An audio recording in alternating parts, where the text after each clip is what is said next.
All day long your mind has been a marketplace, busy, noisy, running in circles, chasing shadows. You have been arguing, planning, remembering, worrying, and now the night has come. You want sleep, you crave rest, but the mind refuses to slow down. You lie down, your body is tired, the bones are weary, yet the thoughts keep talking, repeating the same old stories, playing the same broken records over and over again. You are here because you are tired of the noise. You are here because you have tried everything else. You have tried to force sleep. You have tried to discipline the mind. You have tried to count sheep or watch the breath with tension. But let me tell you something fundamental, something that changes everything. Sleep does not come through force. Sleep is not an achievement. It is not a trophy you win by struggling. Sleep comes when you stop interfering. For the next hours, my voice will be with you. Not as a teacher who demands attention, but as a friend, a quiet companion sitting by your side in the dark. I will do nothing except help you disappear into silence. This meditation is not another effort. It is an invitation to drop the mind and sink into the rest that is your birthright. You will not learn techniques here. You will not train the mind, and you will not be asked to concentrate. Concentration is tension. Concentration is narrowing. We are here to expand, to let go, to dissolve. Before we begin this descent into the deep valley of rest, I invite you to make a small gesture of connection.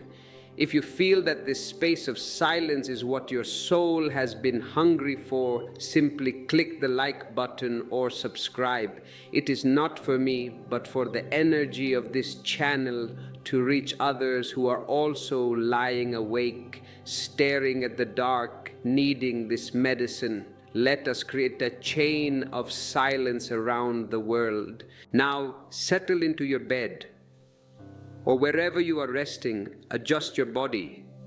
Do it consciously. Most people go to bed unconsciously. They just throw the body down like a sack of potatoes. No, treat the body with reverence. It is the temple where you reside. Make it comfortable. Adjust the pillows, the blankets, and once you are settled, make a decision, not a vow, just a gentle decision that for now, there is no need to move. The day is over. Most people want sleep, but keep the mind active even in bed. They try to relax. They try to breathe correctly. They try to empty the mind. And all this trying creates tension. Here, nothing is required.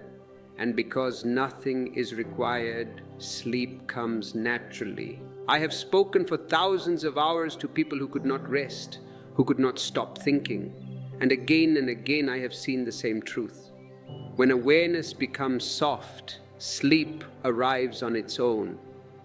At night, the mind often becomes louder, not quieter. Have you noticed? During the day, there are distractions, work, people, traffic, phones. But in bed, it is only you and your thoughts. Old memories return. Worries repeat. The body lies tired while the mind refuses to stop. Many believe sleep needs control. They believe they must fix their breathing, calm their thoughts, or force relaxation. This approach only creates more tension. This meditation offers something different. It does not fight the mind.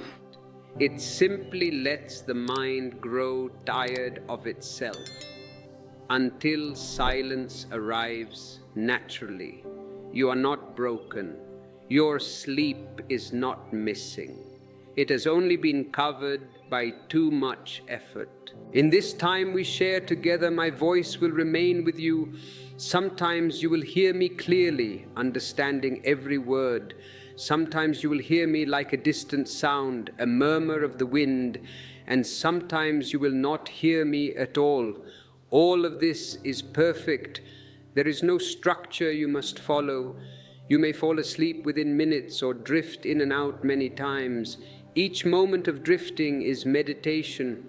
This is not a guided journey that keeps the mind busy visualizing forests or beaches. It is a falling inward, a relaxing backward, a return to the natural rhythm of rest. As the hours pass, something surprising happens. The mind stops trying, the body softens, and sleep deepens without effort. Just remain here, do nothing, let rest happen. The moment I stop speaking about the future and I stop speaking about improvement, something very simple can begin to happen. You are no longer carrying the whole day on your back. Most people come to bed with their eyes closed, but their day is still wide open. The body is lying down, yet the mind is standing, walking, arguing, planning. The mind is still at the office, still in the kitchen, still in the argument you had 3 hours ago. Sleep does not come because the day has not been allowed to end. This next part is not about fixing that mind. It is about giving the day permission to dissolve. Here is something most people completely miss.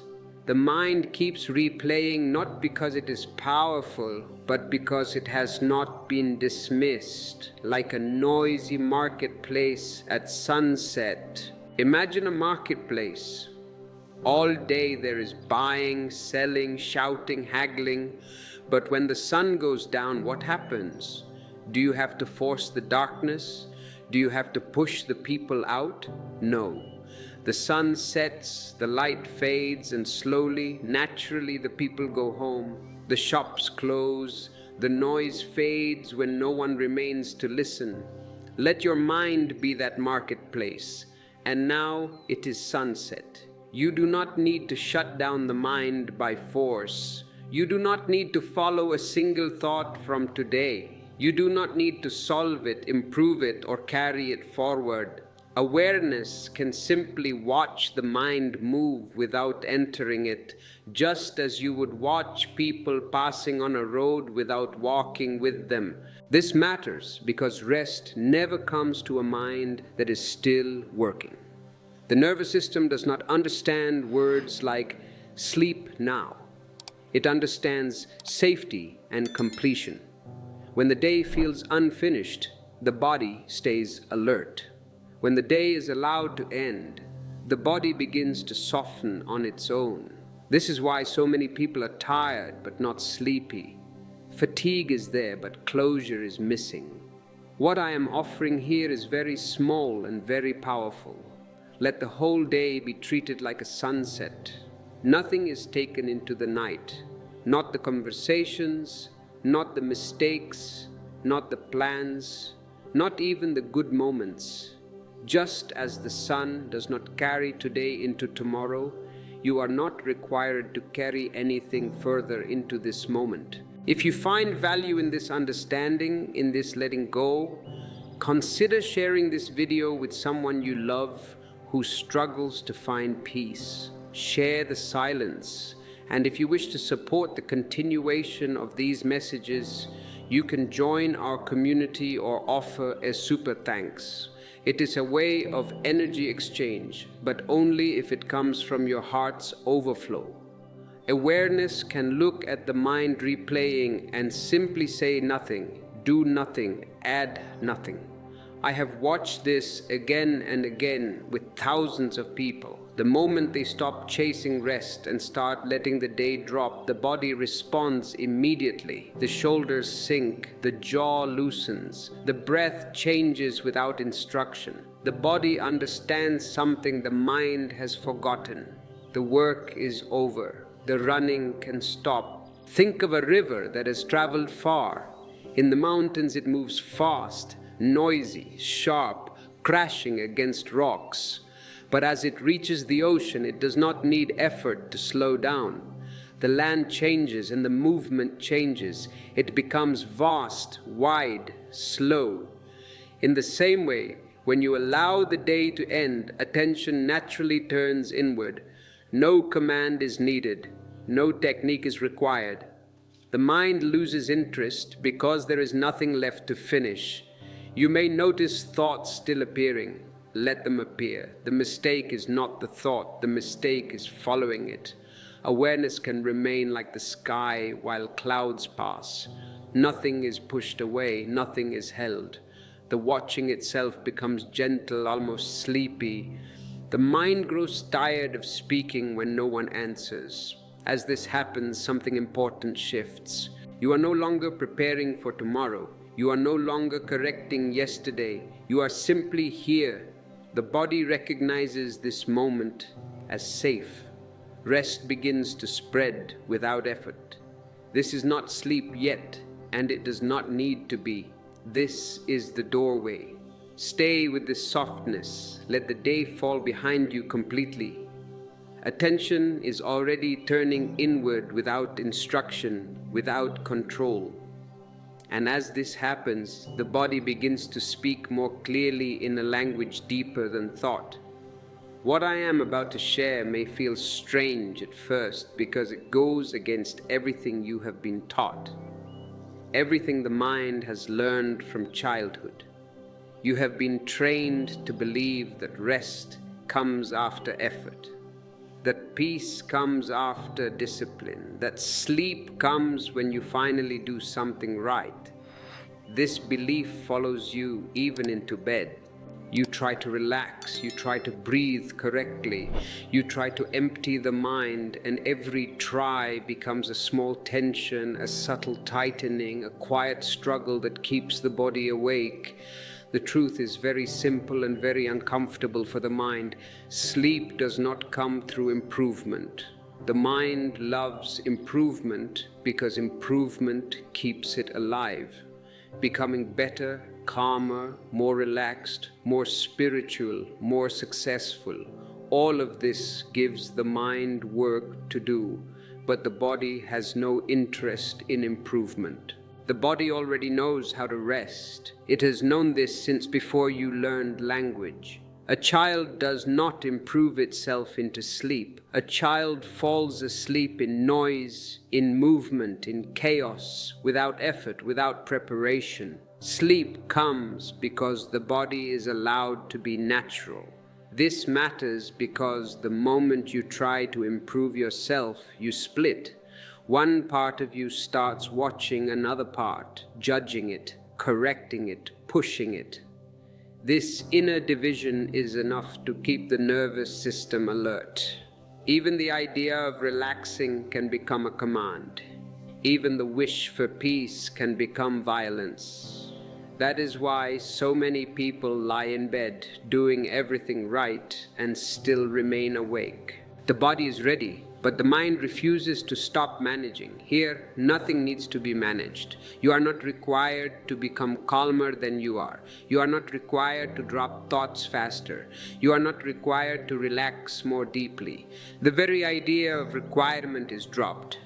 When there is no demand, the body begins to respond with relief. Muscles loosen, not because you told them to, but because no one is watching them anymore to correct them. I have seen this again and again. People come to meditation with the same ambition they bring to work, to relationships, to life. They want results, they want progress, they want proof, and they miss the doorway completely. The doorway opens only when ambition is absent. Sleep is not an achievement, it is a surrender. And surrender cannot be practiced. It happens when practice stops. Think of muddy water in a glass. If you keep stirring it, hoping it will become clear, it will remain cloudy forever. The more you try to fix the mud, the muddier it gets. The moment you stop touching it, the mud settles on its own. The water clears by itself. In the same way, the mind settles when you stop interfering. Silence is not created. Silence is revealed. As you lie here now, let the idea of becoming anything fall away. You do not need to be a better meditator. You do not need to be a calmer person. You do not need to fix your sleep. You are allowed to be exactly as you are. And that allowance changes everything. effort drops, and with effort gone, the body starts to speak more clearly. Notice how the weight of the body begins to increase when nothing is demanded of it. Notice how the breath finds its own rhythm when you stop adjusting it. This is the intelligence of the body returning. This is rest beginning without permission from the mind. Stay with this understanding not as an idea but as a feeling. No improvement is needed here. No achievement is possible here. And because of that, something deeper starts to happen on its own, quietly, gently, without announcement. Now something very subtle begins to reveal itself, something that has always been true but rarely trusted. The body has been ready for sleep long before the mind agreed. The body has been asking for rest all day through heaviness, through fatigue, through small signals that were ignored. The problem has never been that the body does not know how to sleep. The problem has been interference. The mind keeps interrupting a process that is already natural, already built in, already waiting for permission. Here is the quiet truth that changes everything. Fatigue is not the enemy of sleep. Fatigue is the invitation. The enemy is interference. The moment the mind steps aside, the body moves toward rest without delay. This is why animals sleep so easily. A cat does not prepare for sleep. It does not create the right conditions. It does not correct its breathing or adjust its posture with care. When the body feels the moment is right, it simply drops. There is no inner debate. The human body is no different. It carries the same ancient intelligence. It knows how to shut systems down. It knows how to soften muscles. It knows how to slow the heart and deepen rest. But it can only do this when it is trusted. The mind, with all its well-meaning instructions, keeps getting in the way. It names sensations, judges comfort, measures progress, and in doing so keeps the body alert. In this space, listening replaces thinking. You do not need to label sensations. You do not need to scan the body or improve it. Simply allow awareness to rest inside the body like warm light. Feel the weight of your limbs without describing them.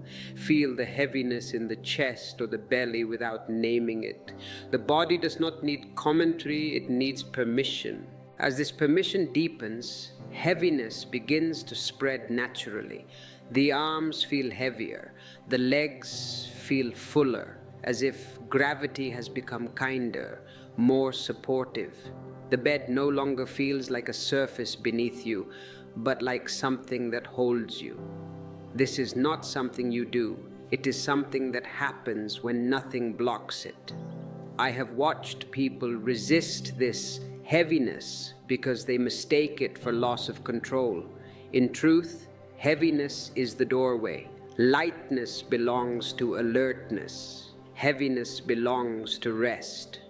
The moment you allow the body to become heavy, the nervous system receives a clear message. There is no danger. There is no need to stay awake.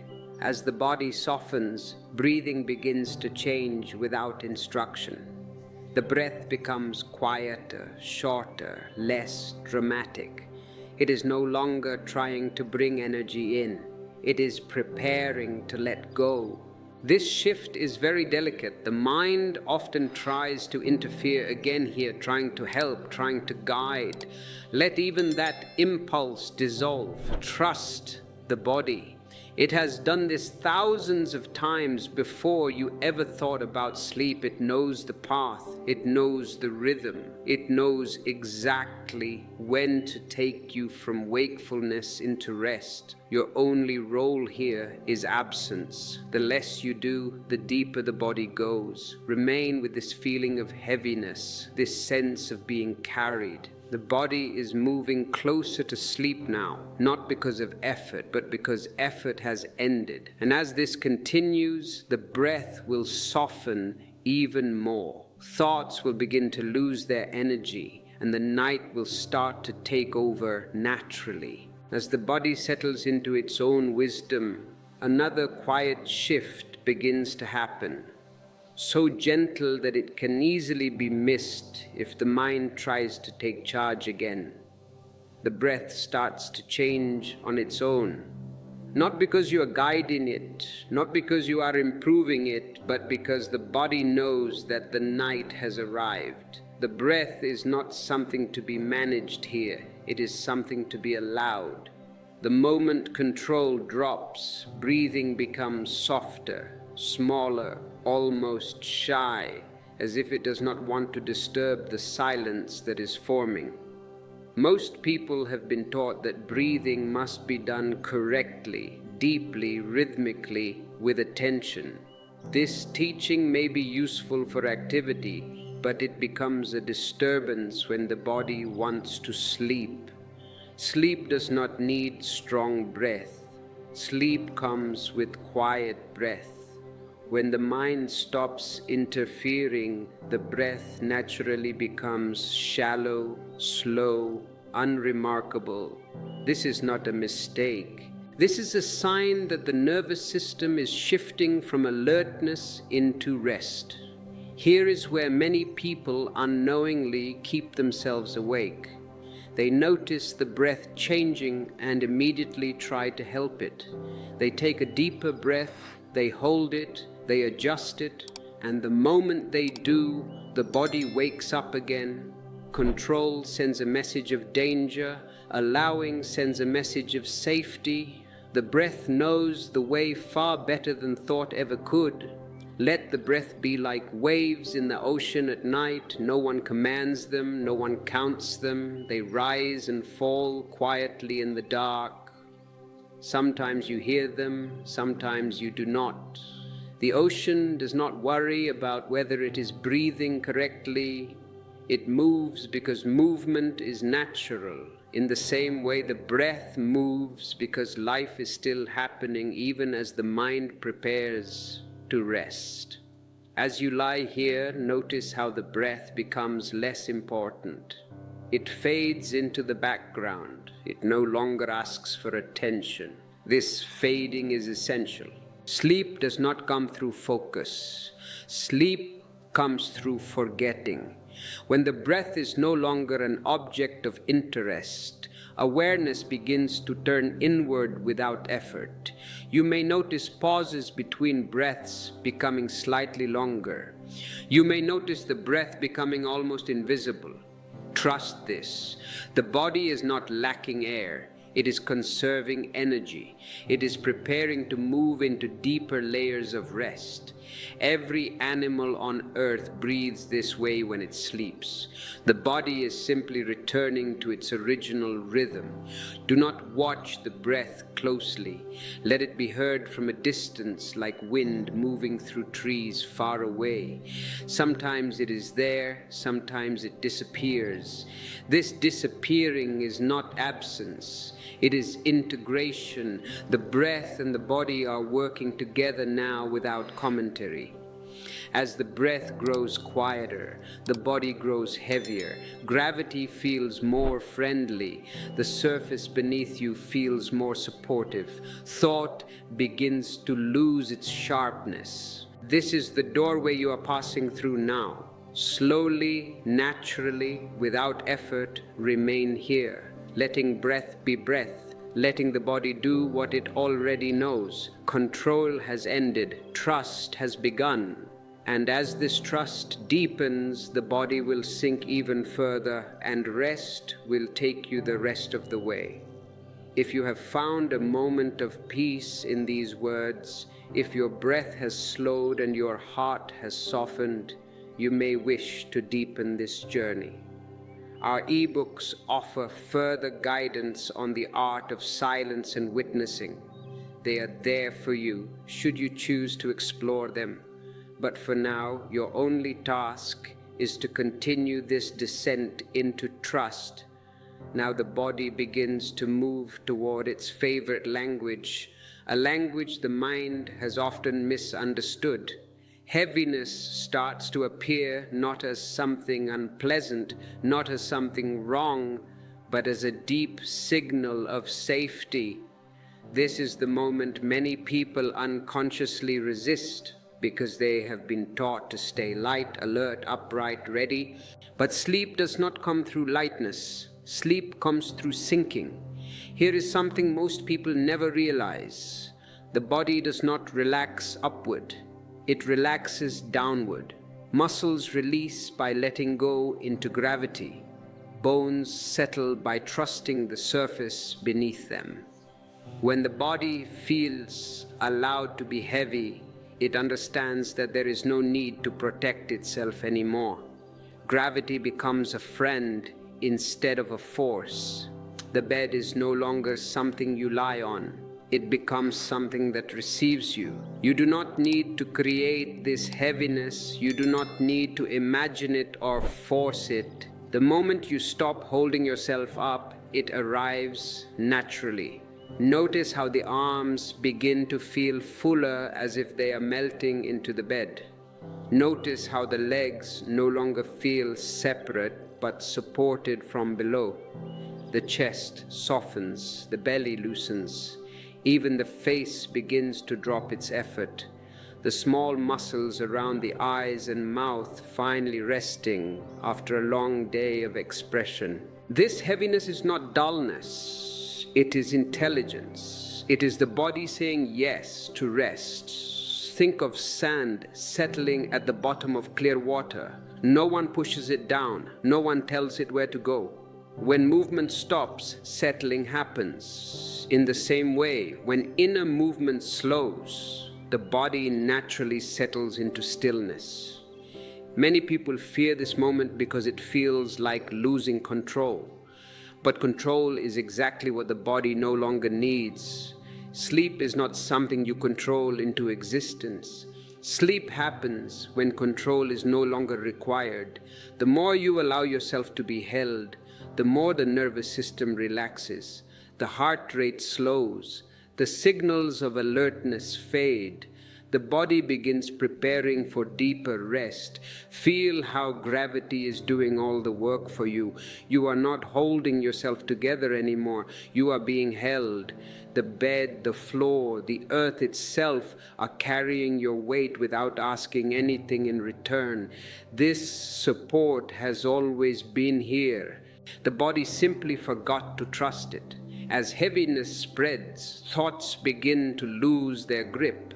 Thinking requires energy. Heaviness conserves it. The mind grows quieter, not because you silence it, but because the body is no longer feeding it with tension. When muscles relax, thoughts weaken. When the body rests, the mind follows. Stay with this sensation of sinking, of being carried, of being allowed to disappear a little. Nothing is being lost, only effort is leaving. And as this continues, you may notice that thoughts start to feel distant, thin, less important, as if they no longer have the strength to pull you back into wakefulness. This is the body taking the lead now. Trust it. Let it become as heavy as it wants. Let gravity finish what effort never could. And as heaviness becomes complete, thinking will fade even more, making space for something deeper to appear on its own. As the body sinks deeper into heaviness, something very quiet and very important begins to happen in the mind. Thoughts do not stop because you fight them. Thoughts stop because they are no longer being fed. The mind is like a fire. It needs fuel to burn. And what is the fuel of the mind? Attention is the fuel. Interest is the fuel. Resistance is also fuel. When you fight a thought, you are giving it energy. You are saying you are important enough to be fought. And so the thought stays. It fights back. But here, in this sanctuary of rest, we do something radical. We stop feeding the fire altogether. When you stop giving attention to the mind, the fire does not explode. It simply dies down slowly, naturally, without drama. Most people believe thoughts are powerful, unstoppable, dangerous. They are not. Thoughts are weak. They survive only because you keep giving them energy. You listen to them, you argue with them, you judge them, you agree with them. Even pushing them away is a form of participation. Tonight, there is no need to participate. Thoughts can come and go like tired guests who realize no one is listening anymore. Here is something very simple you can notice. When the body is tense, thoughts are loud. When the body becomes heavy, thoughts become thin. They lose their color. They lose their urgency. They start repeating themselves not because they are important, but because they are running out of energy. This repetition is not a problem. It is a sign of exhaustion. The mind is circling the same ground because it has nowhere new to go. Do not try to stop these wandering thoughts. Do not try to replace them with better, more spiritual ones. Just let them pass through awareness without response, like clouds moving across the sky at night. You do not chase them. You do not name them. You do not follow where they came from or where they are going. Awareness stays where it is, and the thoughts drift on their own. You may begin to notice small gaps between thoughts. At first they are very short, almost unnoticeable. A second of nothing, a moment of blankness, a tiny pause where the world stops. The mind will often rush to fill these gaps because it is afraid of silence. It will bring up a memory, a song, a worry. Again, let it. Do not interfere. But know this, those gaps are more important than the thoughts. Silence does not need to be continuous to be effective. Even a single moment of space changes the whole direction of the night. These gaps grow not by effort but by indifference. The less interested you are in the content of your mind, the longer the silence stays. And this silence is not empty. It is soft. It is warm. It is restful. It feels like standing in a quiet room after a loud noise has finally stopped. The relief comes not from doing something, but from the absence of sound. Think of a fire that has been burning all day. If you stop adding wood, it does not go out immediately. First, the flames grow smaller, then they flicker, then they become embers. Finally, only warmth remains. Thoughts behave the same way. They lose intensity, they lose speed, they lose meaning, and what remains is a gentle awareness without content. You may notice that you are no longer following a story. Time feels less clear. The sense of sequence begins to fade. This is not confusion.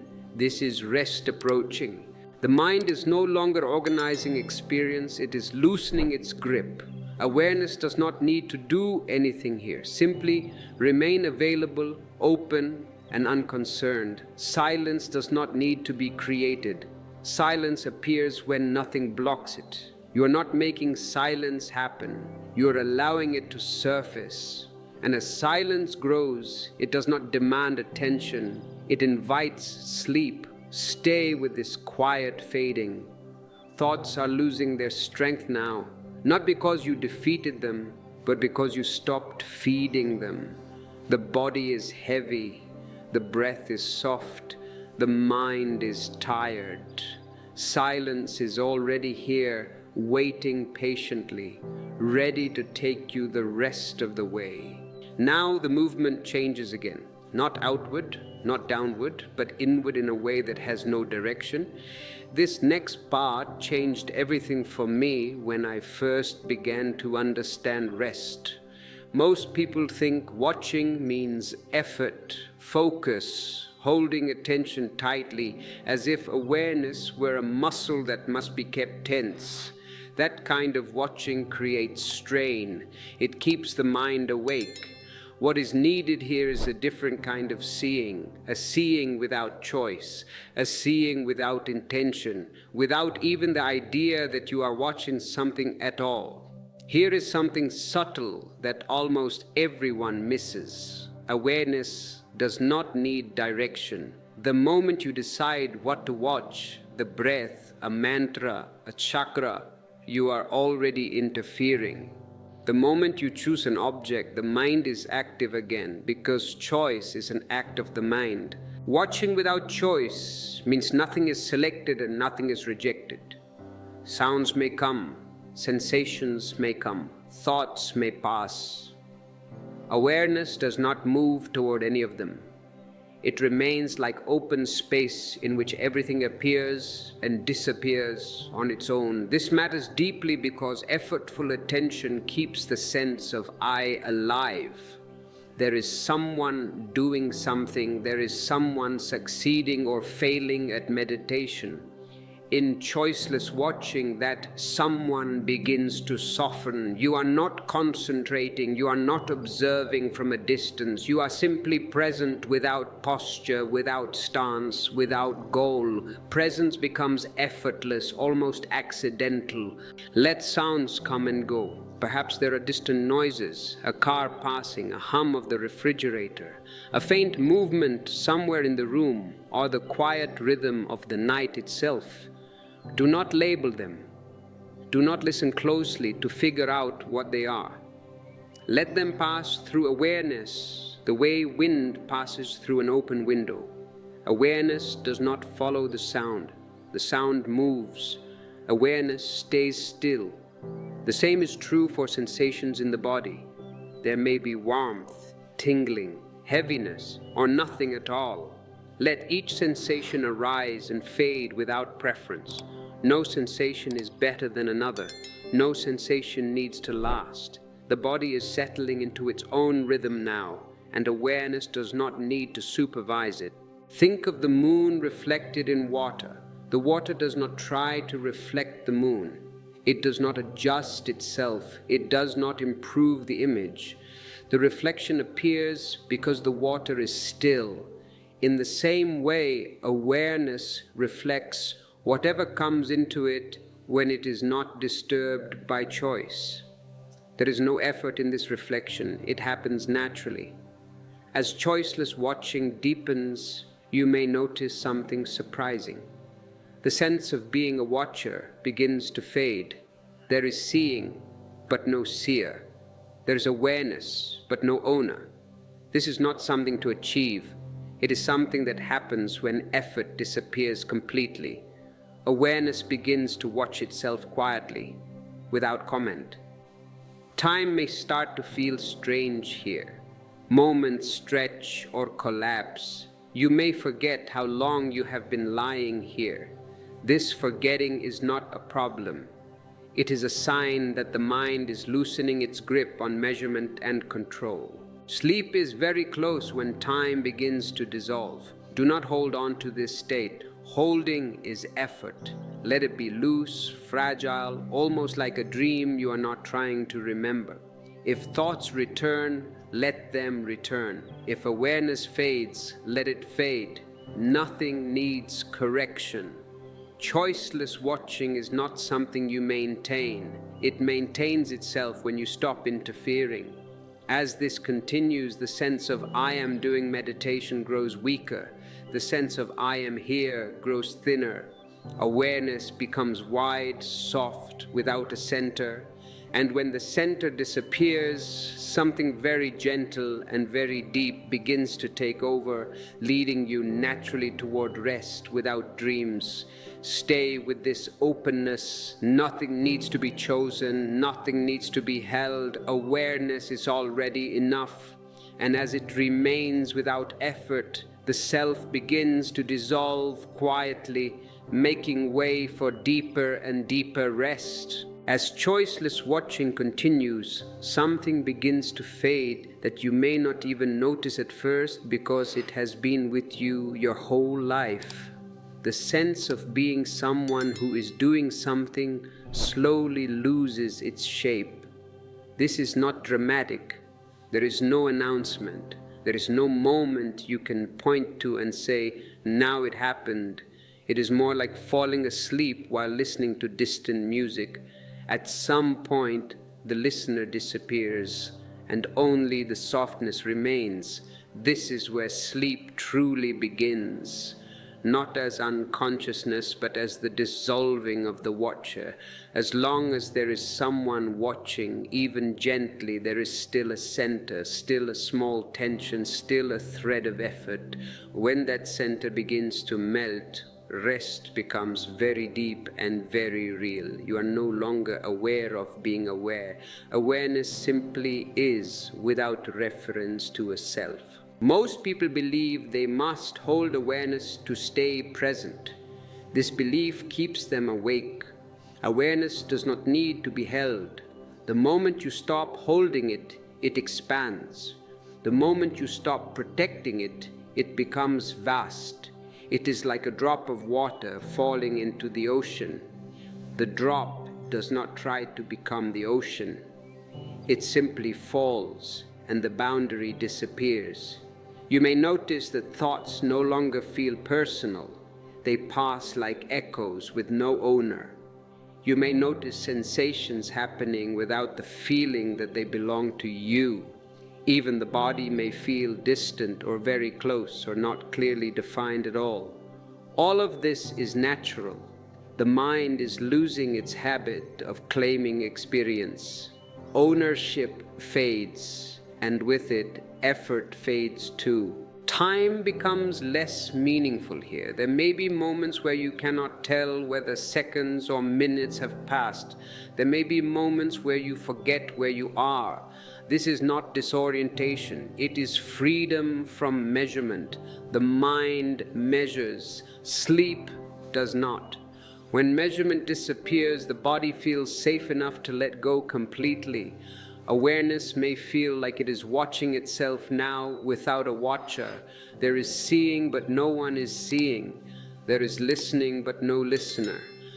This may sound strange to the mind, but the body understands it immediately.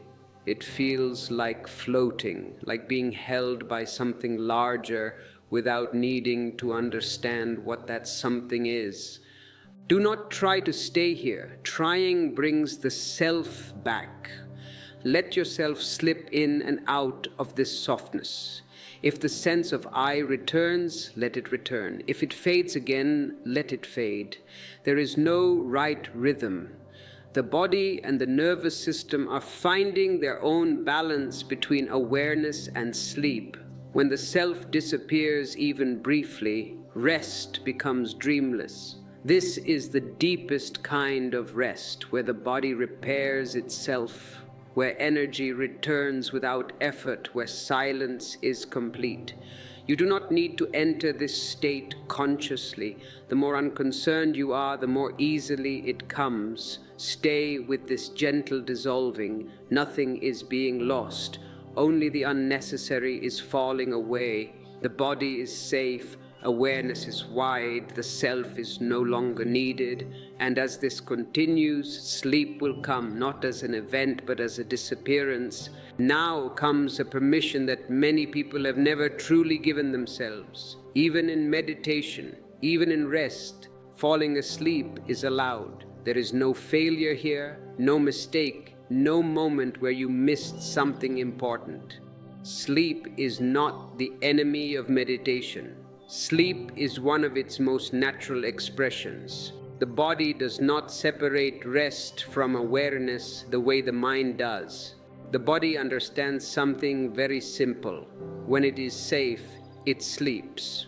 Most people carry a quiet fear when they lie down like this. They worry that if they fall asleep, they will lose something. They worry they will miss instructions, miss insights, miss progress. This fear keeps them hovering at the edge of sleep, never fully awake, never fully resting. But meditation does not disappear when sleep comes. It continues at a deeper level without effort, without memory. Here is the truth that brings great relief. Awareness does not stop when you sleep. It simply moves out of the hands of the mind. The mind thinks awareness must be conscious to exist. That is not true. The body remains aware even in deep sleep. That is why you wake up refreshed when sleep is complete. Something has been working quietly all along. Think of falling asleep during rain. The rain continues whether you hear it or not. Or think of music playing in another room while you drift into sleep. In the same way, meditation does not stop because you sleep. It deepens, it spreads, it becomes effortless. If sleep comes now, let it come. If it comes later, let it come later. There is no correct timing. There is no right way to do this. The very idea of doing has already been left behind. The body will take rest when it is ready. The mind does not need to supervise this moment. You may notice yourself drifting, losing track of words, slipping into blankness, then returning again for a moment. This drifting is perfect. Each time you drift, the body goes deeper. Each time you return, awareness gently touches the surface again. Nothing needs to be changed, nothing needs to be fixed. Some people think meditation means staying awake at all costs. This belief is another form of control. Tonight is about trust. Trust the body to rest. Trust awareness to continue in its own way. Trust silence to do what effort never could. As you allow sleep to come without resistance, a deep message is sent to the nervous system. There is no danger. There is no urgency. There is nothing left to finish. This message is more powerful than any technique. It opens the door to true rest. Stay here without expectation. Let yourself fall asleep if sleep arrives. Let yourself float if wakefulness remains. Both are welcome. Both belong. And as this permission settles in, something very gentle begins to happen, making it easier to return to rest again and again throughout the night.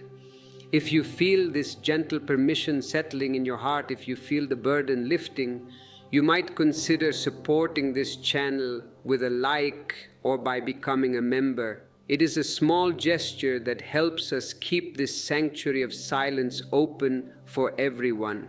As the night deepens, another small misunderstanding often appears, and it has kept many people restless without them knowing why. You may fall asleep, then wake for a moment, then fall asleep again, and the mind immediately thinks something went wrong.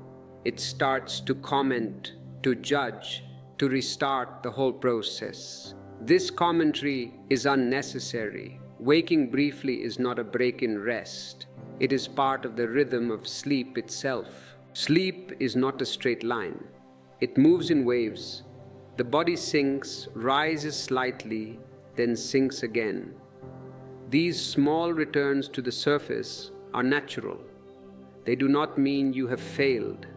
They do not mean the meditation has stopped. They are simply the body adjusting, just as it does every night, even when you are not aware of it. Here is what keeps people awake at this stage. The moment they wake even slightly, they think. They remember where they are.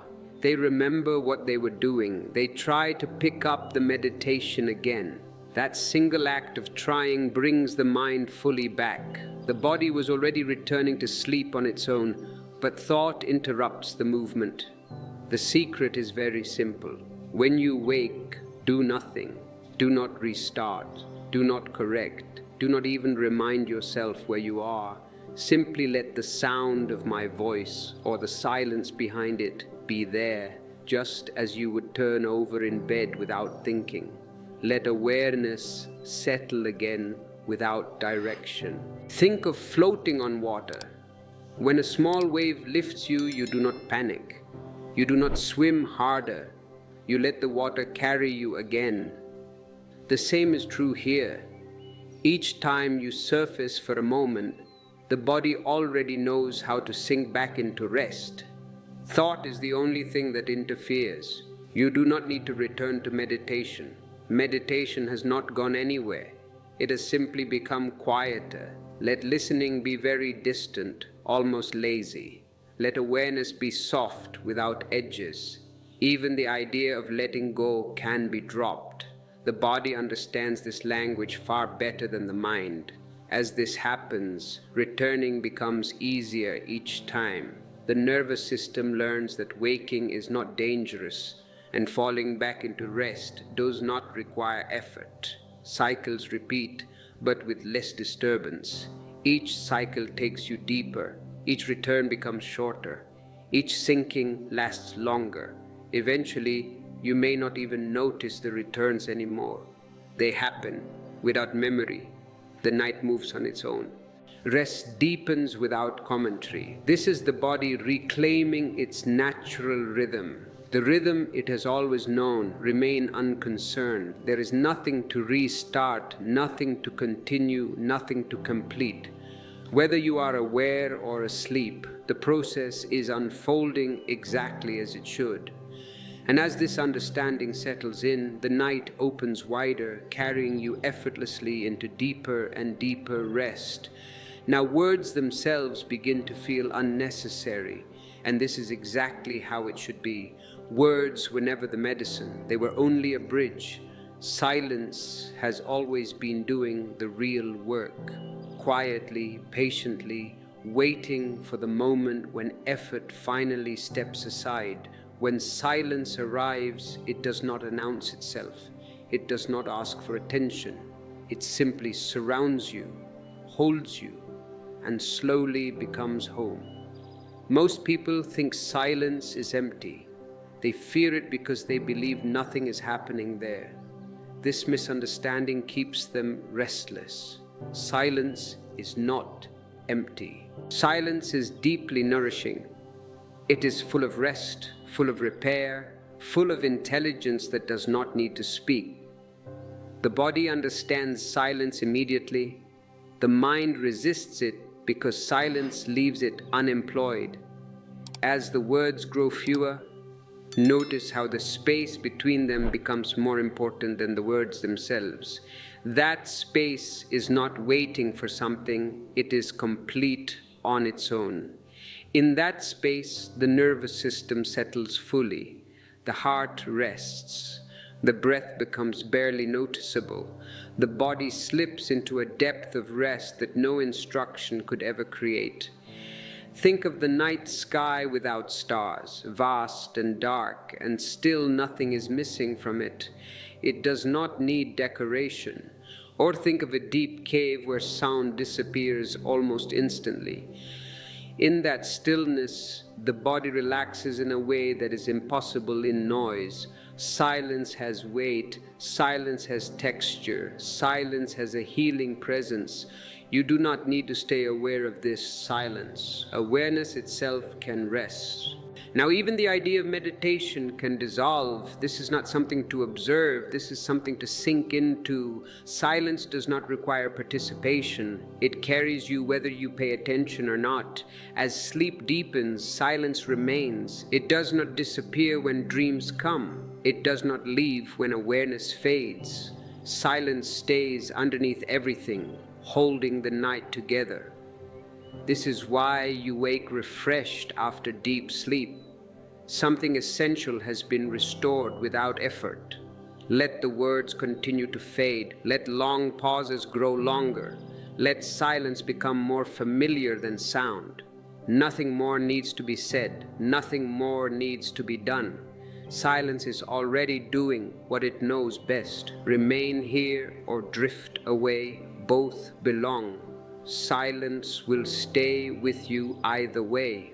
Now the night has done its work, not through effort, not through instruction, but through allowing. Nothing was taught to you in these hours, and nothing needed to be learned. You were only reminded of something very old and very simple. Rest is your nature. Silence is not something you create.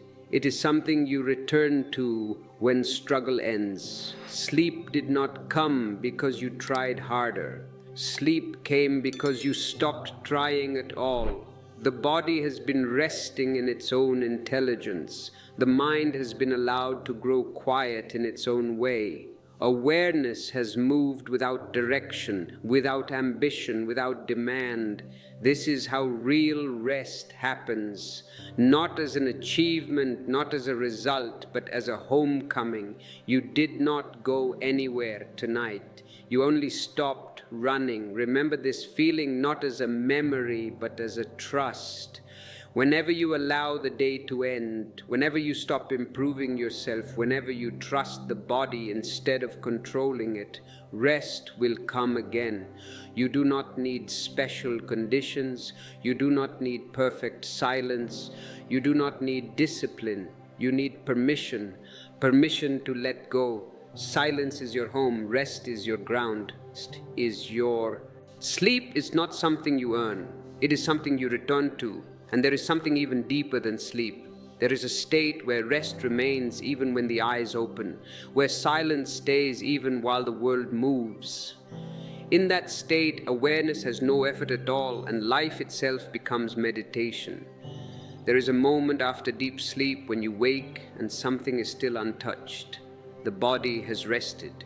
The mind has not yet started speaking, and for a few seconds there is only a quiet presence with no name. Most people miss this moment. They rush back into thought, into memory, into identity. But this small gap reveals something very important. Silence does not belong to sleep alone. Silence exists even when the eyes are open. Here is something rarely understood. Sleep gives rest to the body and the mind, but there is a deeper rest that does not depend on unconsciousness. That rest is awareness without effort. In sleep, you disappear. In this deeper state, you remain but without tension, without thought, without direction. This is not a state you reach. It is a state you notice when striving ends completely. This matters because many people believe peace is possible only when the world stops. They think silence needs darkness, stillness, isolation, but the silence you touched in sleep was not created by conditions. It was revealed when effort dropped. The same silence can remain while you sit, while you walk, while you live. It does not interfere with life, it supports it. Think of the ocean again. On the surface there are waves, storms, movement. Deep below there is complete stillness. The ocean does not need to stop moving for that stillness to exist. In the same way, life can continue while silence remains underneath. This is the secret that turns meditation into a way of living, not an escape. You have already tasted this tonight. In moments where the self disappeared, where time lost meaning, where awareness softened into nothing, you were very close to this deeper rest. Sleep carried you there without effort. Now the invitation is to recognize it without falling asleep. Do not try to hold this understanding. Holding brings effort back. Simply let it be familiar. Let the memory of effortlessness settle gently. This silence is not fragile. It does not need protection. It has been with you longer than thought. Remain with this sense of quiet presence, not as something special, but as something ordinary. And as this recognition deepens, life itself begins to slow down from the inside without changing anything on the outside. There is a silence inside you that you've forgotten. It's not the silence of absence, it's the silence of presence. When you touch it, everything stops moving. The fears, the worries, the endless voices in your head. And in that stillness, you begin to see who you truly are. In this meditation, I will take you to that door, the door of silence. And together we will walk through it. In this precious time we share, I will take you on a journey into the heart of silence. You will learn how to watch your thoughts without getting lost in them, how to let go of resistance, and how to allow peace to rise from within effortlessly, naturally. You don't have to struggle for peace. You only have to remember how to be still. You have spent years trying to fix yourself, chasing happiness, chasing control, chasing freedom. But peace doesn't come from chasing, it comes from stopping. Everywhere you've looked, success, love, prayer, even meditation techniques has only made the mind more restless. The truth is, the mind can never find peace because the mind is the disturbance. When you learn to step back to observe instead of participate, peace begins to emerge on its own.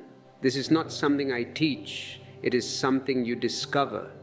During these hours, we will enter meditation not as an exercise, but as a way of being. We will explore stillness through awareness, through breath, through the art of letting go. I will guide you beyond thought, beyond emotion, beyond effort, into the simple presence that you truly are. And as you listen, something beautiful will begin to happen. The noise will soften, the body will relax, the mind will surrender. You will find that you are not trying to find peace anymore because you are peace. Here is something most people completely miss. Your restlessness doesn't come from the world. It comes from the constant war you fight inside yourself.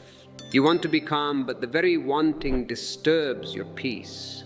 You want to stop thinking, but the effort to stop thought becomes another thought. You divide yourself into two, the controller and the controlled, the watcher and the watched, the saint and the sinner. This division is the root of all conflict. The moment you become two, you lose harmony. Peace means being one, undivided, whole, complete in your aloneness. You've been taught all your life to fight with yourself. You fight with your anger, you fight with your desire, you fight with your sadness, and then tired of fighting, you start fighting with the fact that you are tired. The mind has become a battlefield. One part of you wants to be still, the other part keeps moving. One part says meditate, the other part whispers later. You try to discipline the mind, but the very act of trying creates more noise. Can you see the irony? You are trying to force silence by shouting at the mind to be quiet. The mind is clever. It has infinite disguises. It pretends to be spiritual while remaining restless. It meditates to achieve something, peace, enlightenment, serenity. And in that ambition, it becomes the same restless mind again, only now wearing holy clothes.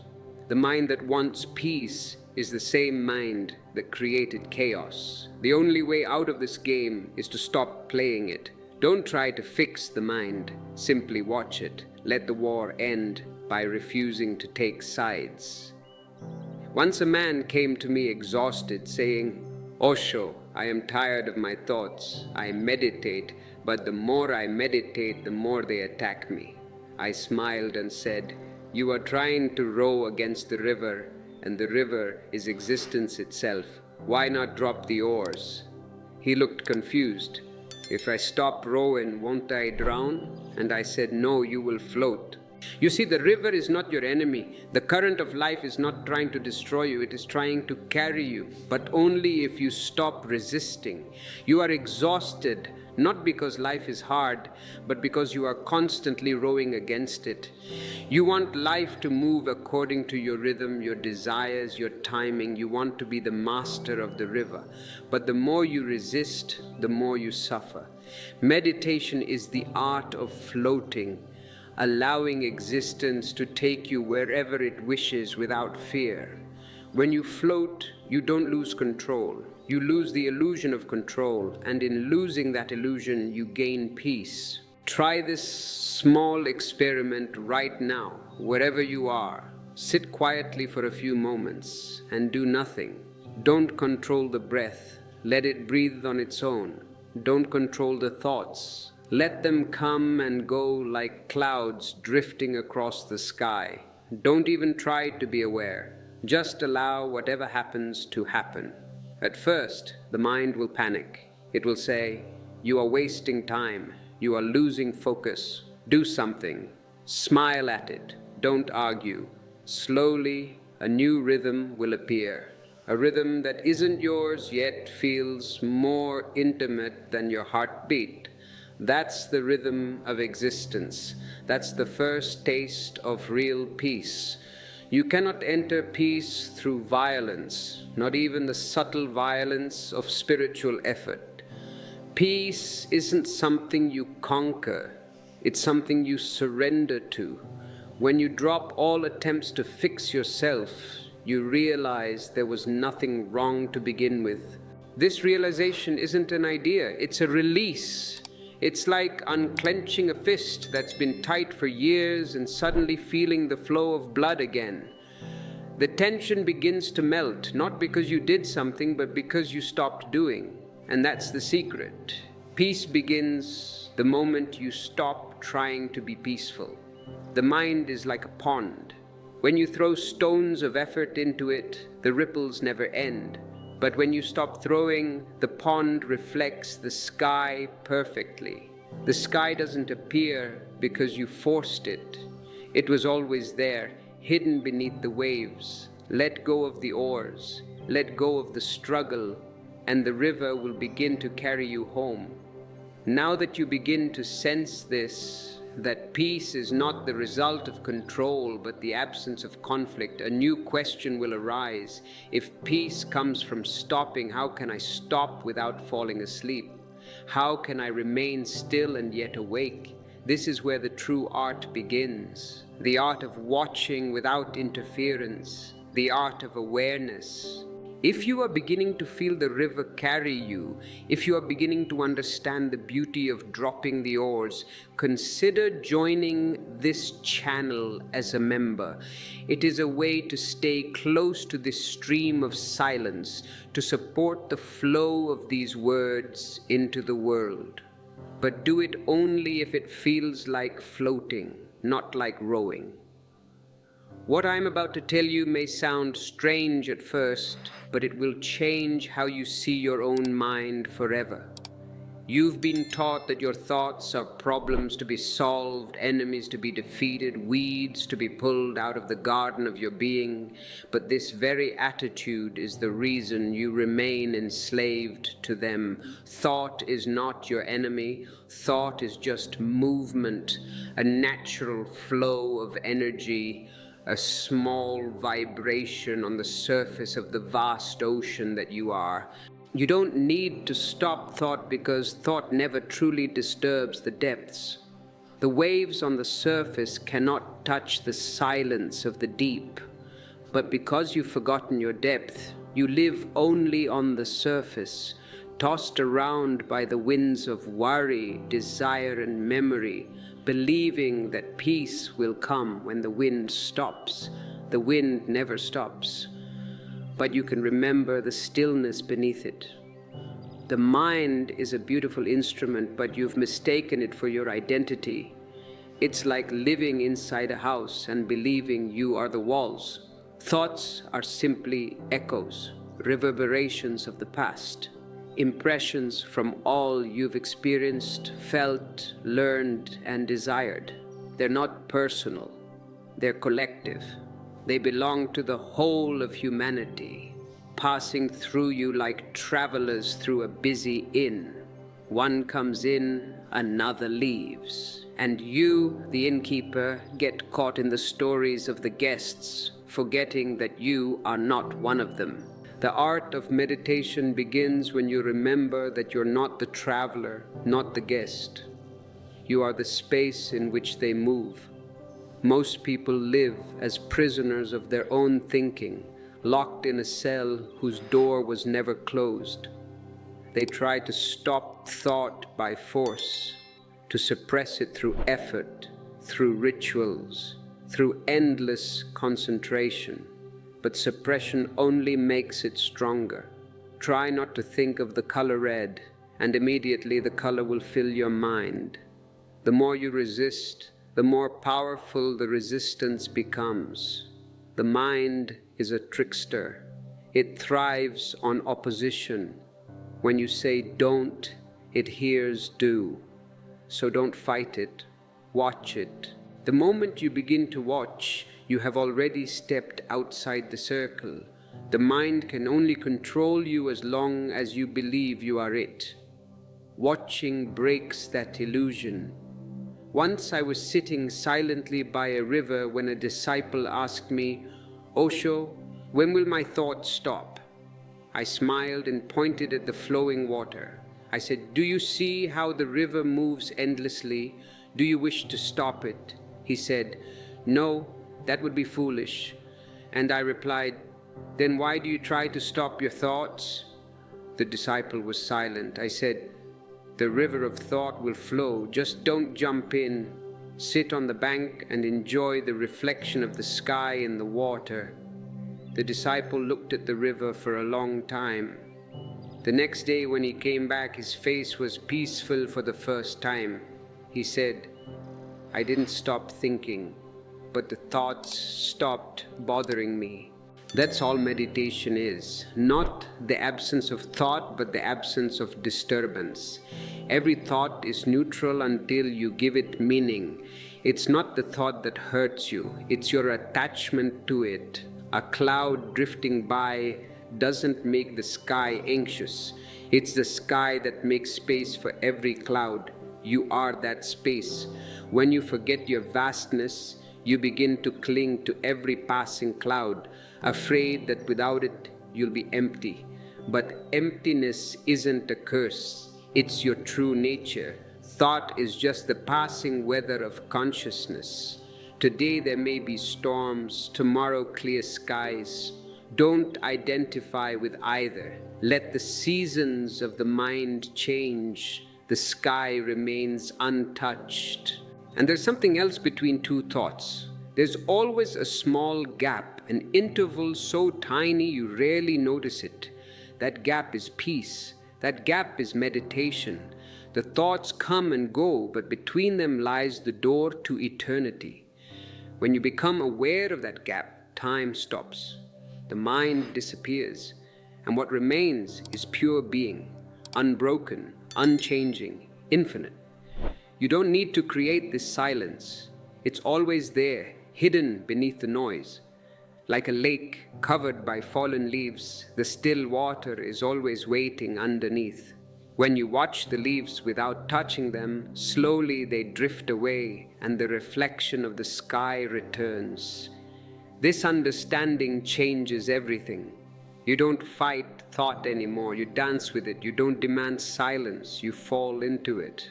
The mind becomes like music. Notes come and go, but it's the silence between them that makes the melody beautiful. Don't focus on the notes, focus on the silence. Don't chase the thoughts. Rest in the space they arise from. When you do that, something magical begins to happen.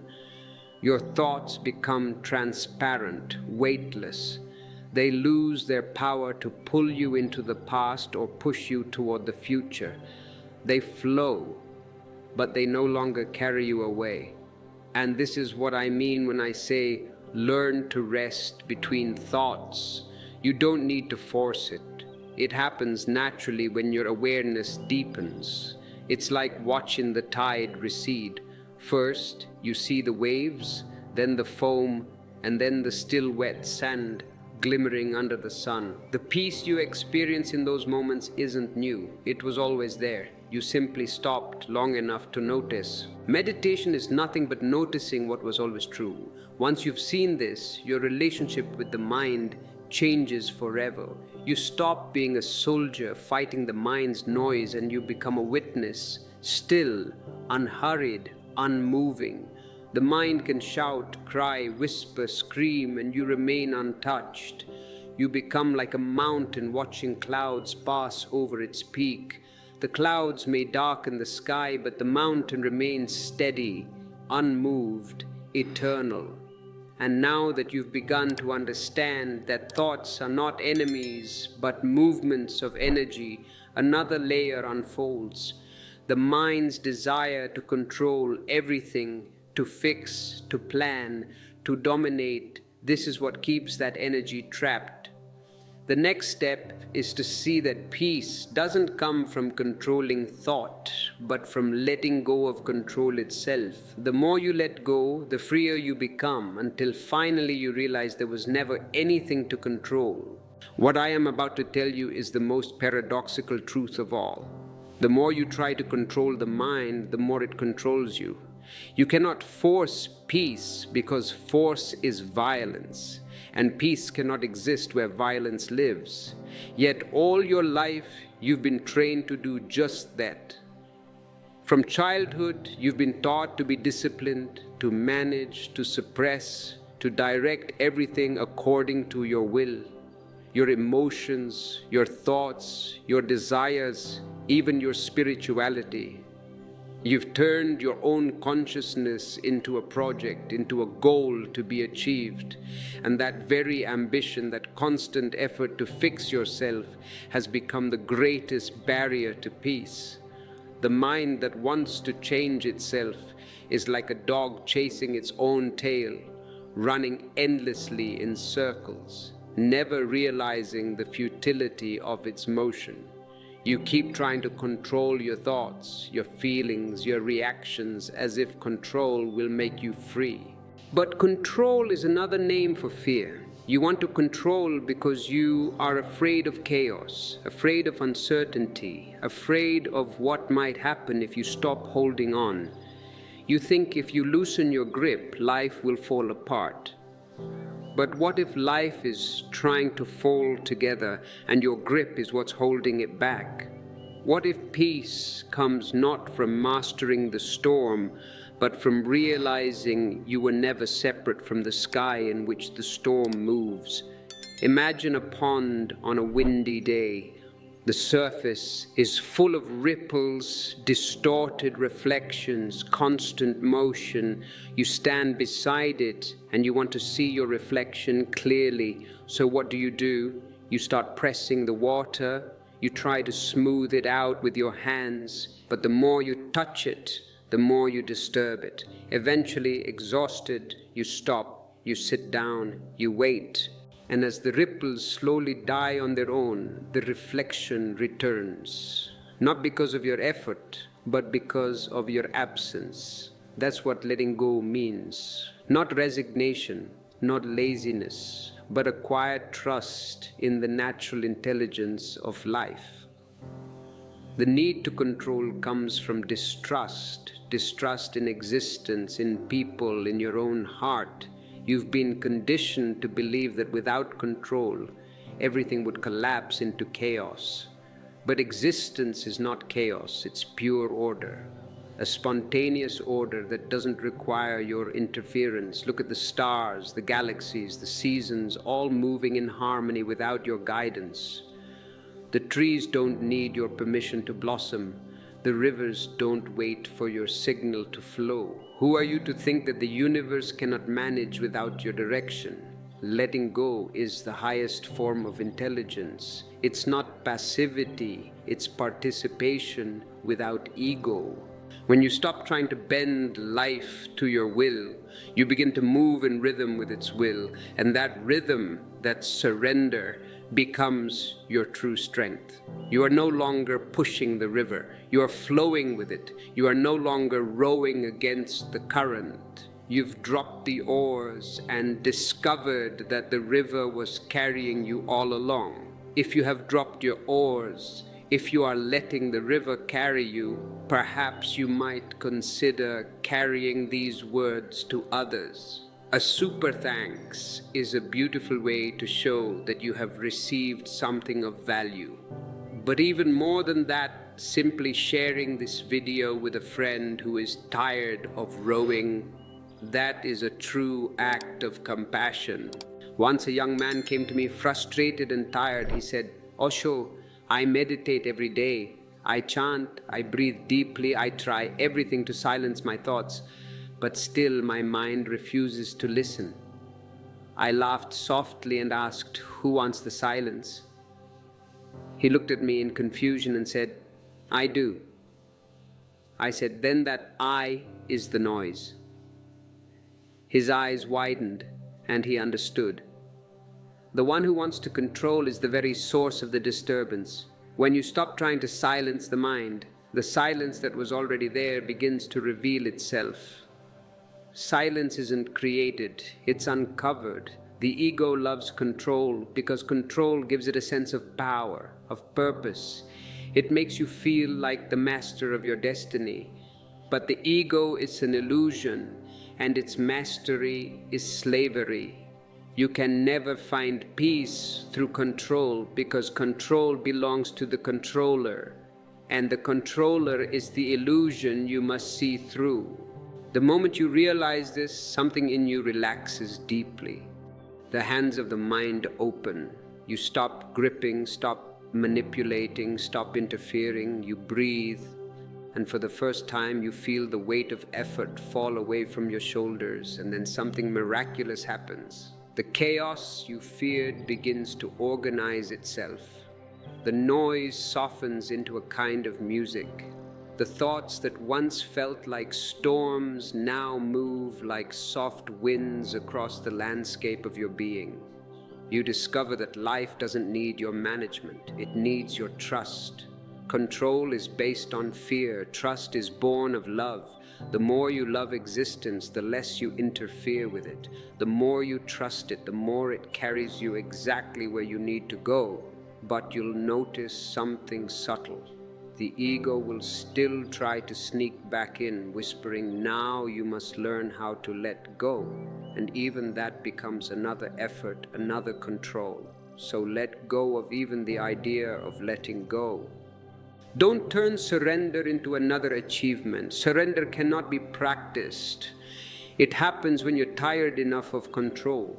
It comes when you finally realize the futility of struggle. You can't make it happen. You can only stop preventing it. Remember, peace is not a destination. It's the natural fragrance of a heart that trusts existence. When you stop forcing life to obey your designs, it begins to reveal its divine design through you. You start to live not as a doer, but as a vessel.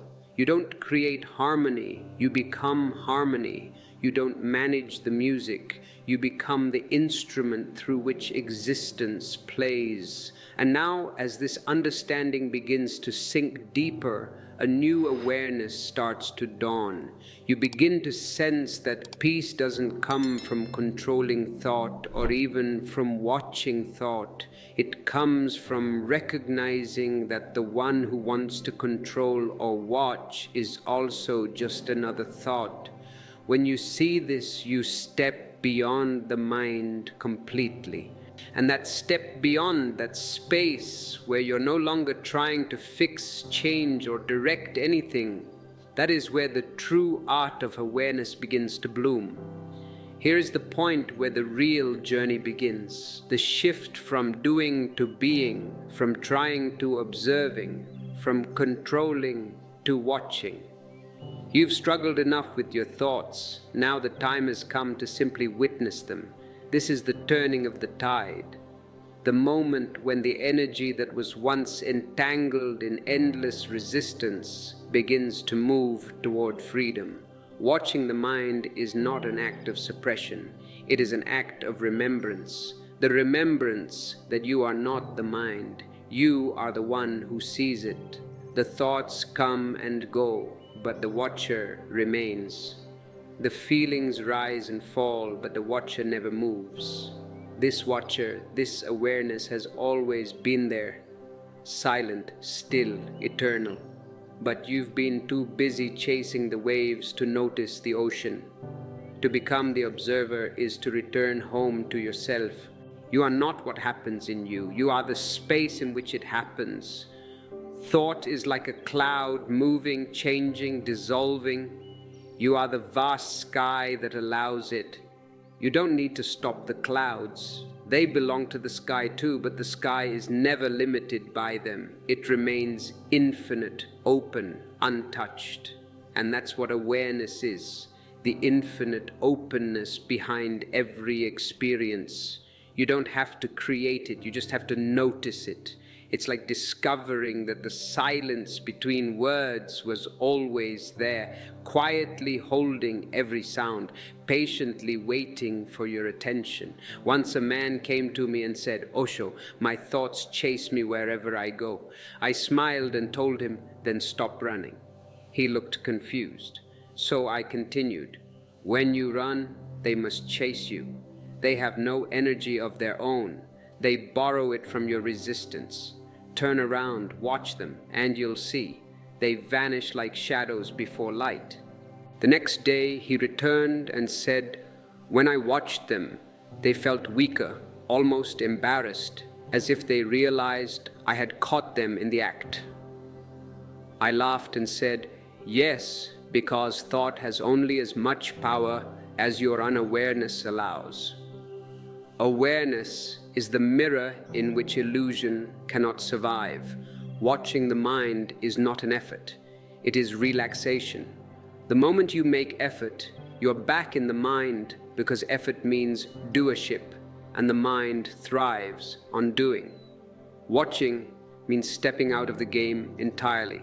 You stand on the bank and watch the river flow. Thoughts, memories, dreams, fears, all drifting by. You don't label them good or bad, positive or negative. You let them be.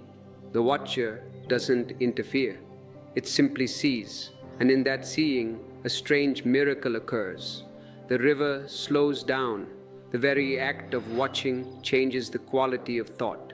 Unwatched thoughts are wild, unruly, chaotic. Watched thoughts become graceful, soft, transparent. Have you ever noticed how a thief behaves when no one is watching? And how he suddenly straightens up when someone enters the room? Thoughts are just like that. They thrive in darkness. The moment awareness shines upon them, their power diminishes. Awareness doesn't need to fight. Its very presence transforms. So don't fight your mind. Bring light to it.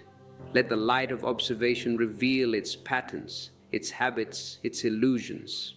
You'll begin to see how repetitive and mechanical it truly is, like a machine playing the same old tune. Once you see this, something inside you laughs. You realize, this has been running for years and I was taking it so seriously. That laughter is meditation, the laughter that comes from seeing the joke of the mind.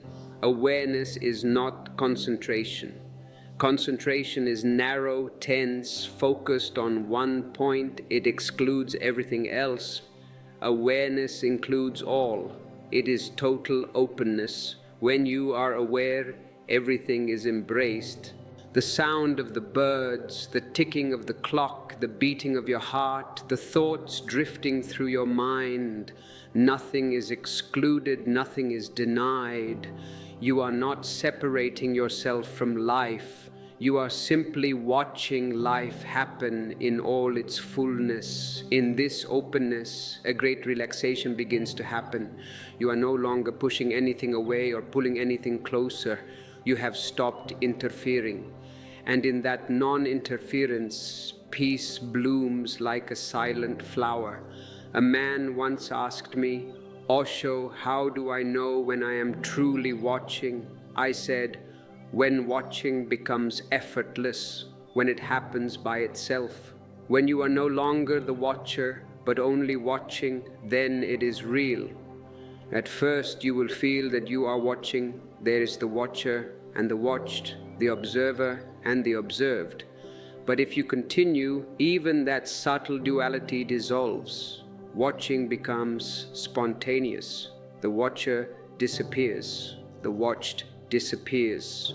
Only awareness remains. This is the deepest silence, the purest stillness. It's easy to misunderstand this. Some people hear me and think I am telling them to withdraw from life, to escape thought, to live detached and cold. But awareness is not withdrawal, it is intimacy. It allows you to see life more deeply, to love more fully, to feel more completely. When you're aware, every experience becomes more alive, colors are richer, sounds more melodic, sensations more vivid. Awareness is not dry, it's overflowing with aliveness. When you are fully aware, even the smallest things become sacred. The sunlight on your hands, the breeze touching your face, the laughter of a child. Try a simple experiment. Sit in a quiet place, close your eyes and just watch your breath. Don't control it, don't deepen it, don't slow it down. Just observe. Feel it entering, leaving. If a thought arises, don't push it away. Let it pass like a bird across the sky. You don't have to follow it or fight it. Just remain a watcher. Soon you'll begin to feel a strange separation, not of distance, but of depth. You'll realize that the thoughts are moving on the surface, but you are deeper than the surface. Vast, silent, untouched. That realization is freedom. And once you begin to taste this freedom, something in you changes forever. You'll still think, you'll still feel, you'll still act, but everything happens against a backdrop of stillness. Thoughts lose their tyranny, emotions lose their grip. You become free, but not in the way the world understands freedom. This is not the freedom to do what you want. It is the freedom from needing to do. It's the freedom of being. And now, as this awareness begins to settle into your heart like a gentle rain, a new understanding emerges. Awareness is not confined to the moments you sit in meditation. It's not limited to your cushion or your breath. Awareness can infuse everything you do. Every movement, every word, every silence. Meditation is not separate from life. It is the fragrance of living consciously. And when you begin to live with awareness in every act, the ordinary becomes extraordinary. The mundane becomes sacred. This is where the art of awareness begins to bloom in daily life, where you no longer need to retreat from the world to be meditative because the world itself becomes your meditation. Awareness is not something you practice for a few moments each day, sitting in silence, closing your eyes and escaping from the noise of the world. That's only the beginning, a doorway, a small glimpse into what's possible. True awareness begins when you carry that stillness with you into the chaos, into the movement, into the ordinary moments of your living. Meditation doesn't end when you open your eyes. That's precisely when it begins.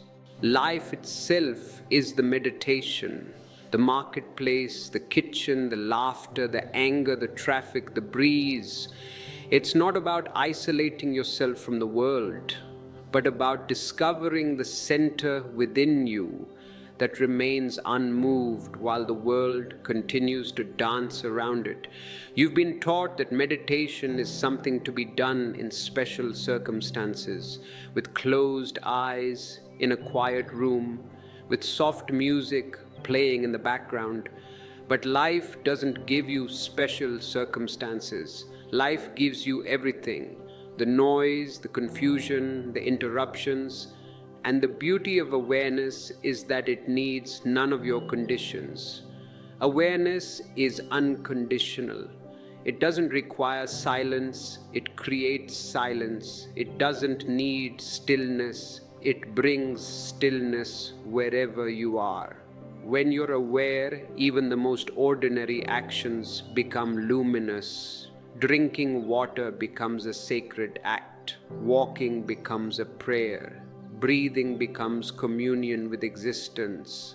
Try this for a moment. As you walk, don't walk mechanically. Feel the ground beneath your feet. Feel the texture of the earth, the weight of your body shifting, the rhythm of your steps. Walk slowly, as if the world has stopped moving and only you and existence remain. Walk not to reach somewhere, but to experience the walking itself.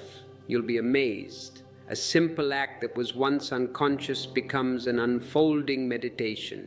The same can happen with eating, with listening, with looking. When you bring awareness to any act, it becomes sacred. When you eat, don't just feed the body, feed the soul. Look at your food, smell it, taste it fully. Don't talk, don't rush, don't think. Just be with the act of eating. Feel the texture of the food, the warmth of it, the way it nourishes you. And when you eat with this awareness, gratitude arises naturally. Gratitude to existence, to the soil, to the rain, to the sun, to the unseen hands that made the food possible. Awareness brings gratitude, and gratitude deepens awareness. They move together like two wings of the same bird.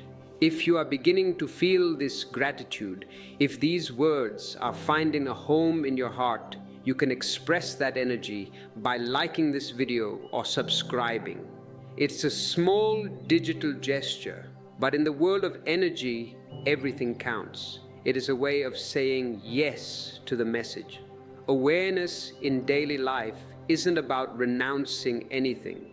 It's about being fully present with everything. It's about remembering yourself in the middle of activity. The body moves, the words flow, but deep inside there's a stillness that watches. The watcher doesn't interfere, it simply observes. And that observation changes the quality of everything. Your anger becomes less poisonous when you watch it. Your sadness becomes less heavy when you allow it to be seen. Even your joy becomes more pure, more silent when you are aware of it. The act of watching transforms the very substance of experience. Once someone asked me, Osho, how can I meditate when I am surrounded by noise, by people, by responsibilities? I said, then meditate with the noise, with the people, with the responsibilities. Meditation isn't an escape from life. It's the art of living with your eyes open. The mind says, when everything settles, then I will be still. But life never settles. That's its beauty. It's always moving, flowing, unpredictable. To wait for life to be quiet before you meditate is like waiting for the waves to stop before you swim. You must swim in the movement, in the imperfection, in the noise.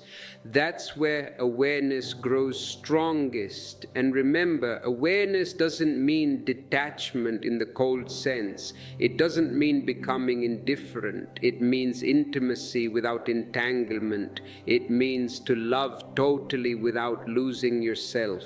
To be so present that even a single moment of looking into someone's eyes becomes infinite.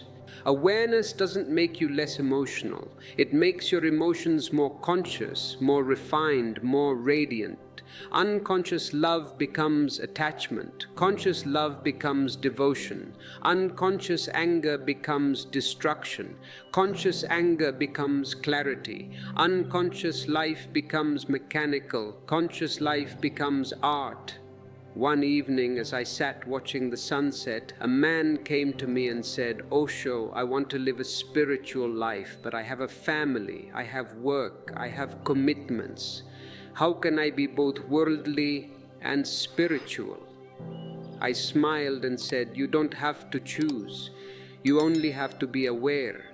Wash the dishes, but be aware that you're washing. Play with your child, but be aware of your laughter. Drive to work, but be aware of your breathing. When you are aware, the mundane becomes divine. The division between worldly and spiritual exists only in the mind. Awareness dissolves it completely. Slowly, as awareness deepens, you'll notice that your perception changes. Time feels slower, softer. The edges of life blur into a seamless flow. You start to see beauty in the smallest things, the way light touches a leaf, the rhythm of rain on your window, the sound of footsteps on the street.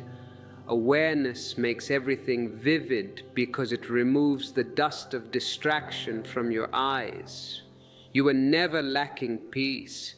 You were simply too distracted to notice it. The peace of existence is everywhere, in every sound, in every breath, waiting for you to listen. When you live with awareness, the world becomes your meditation hall. Every experience becomes a teaching, every encounter a mirror. You stop blaming others because you see that everything outside you is reflecting something inside. The noisy marketplace becomes your teacher, showing you how to remain centered amid the crowd.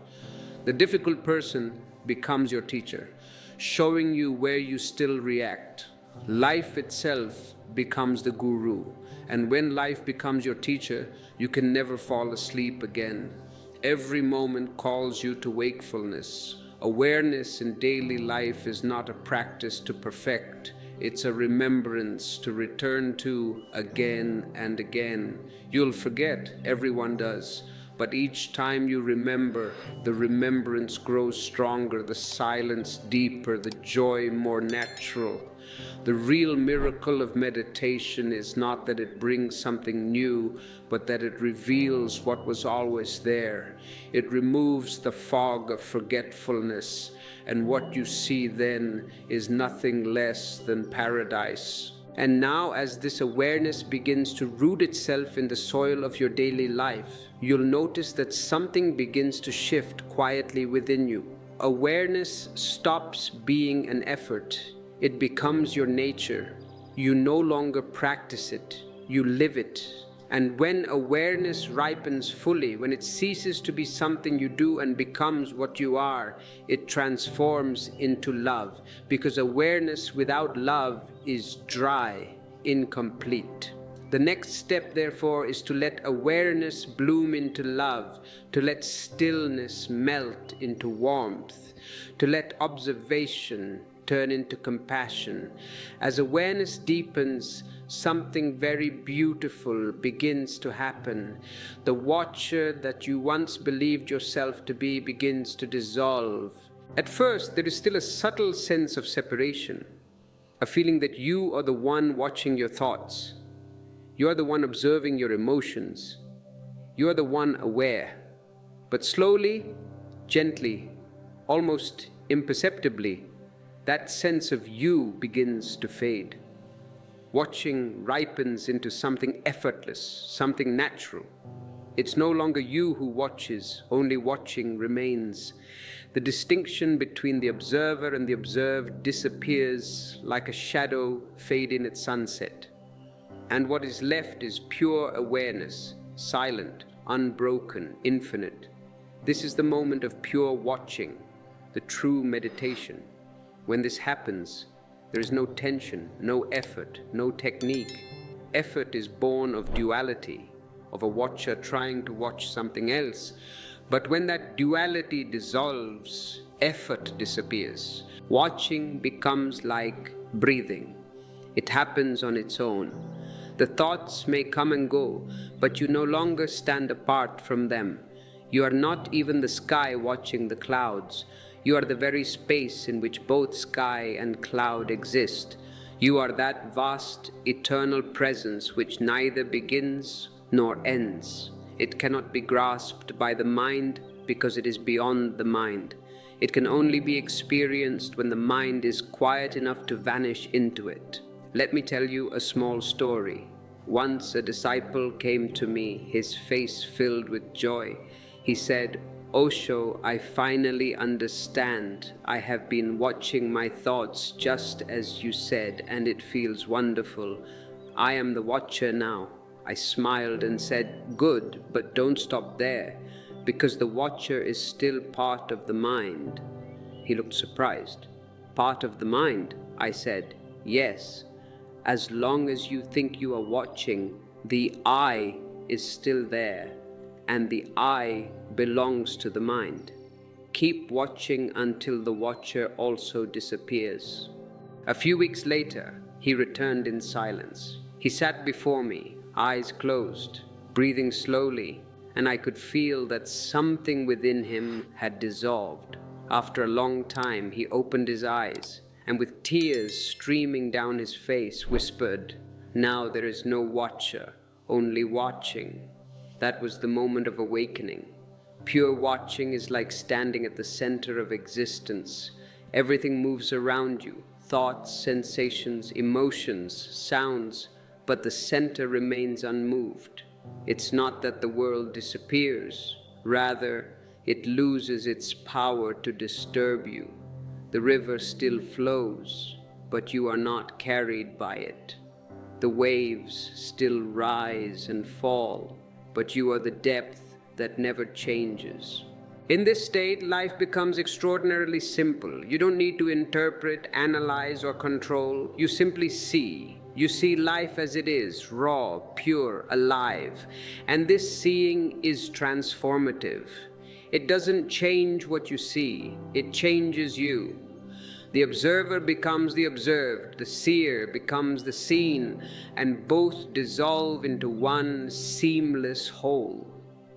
It's difficult to describe this moment because language belongs to the mind. Words are too small for the immensity of this experience, but I can only point toward it like a finger pointing to the moon. Don't hold on to the finger.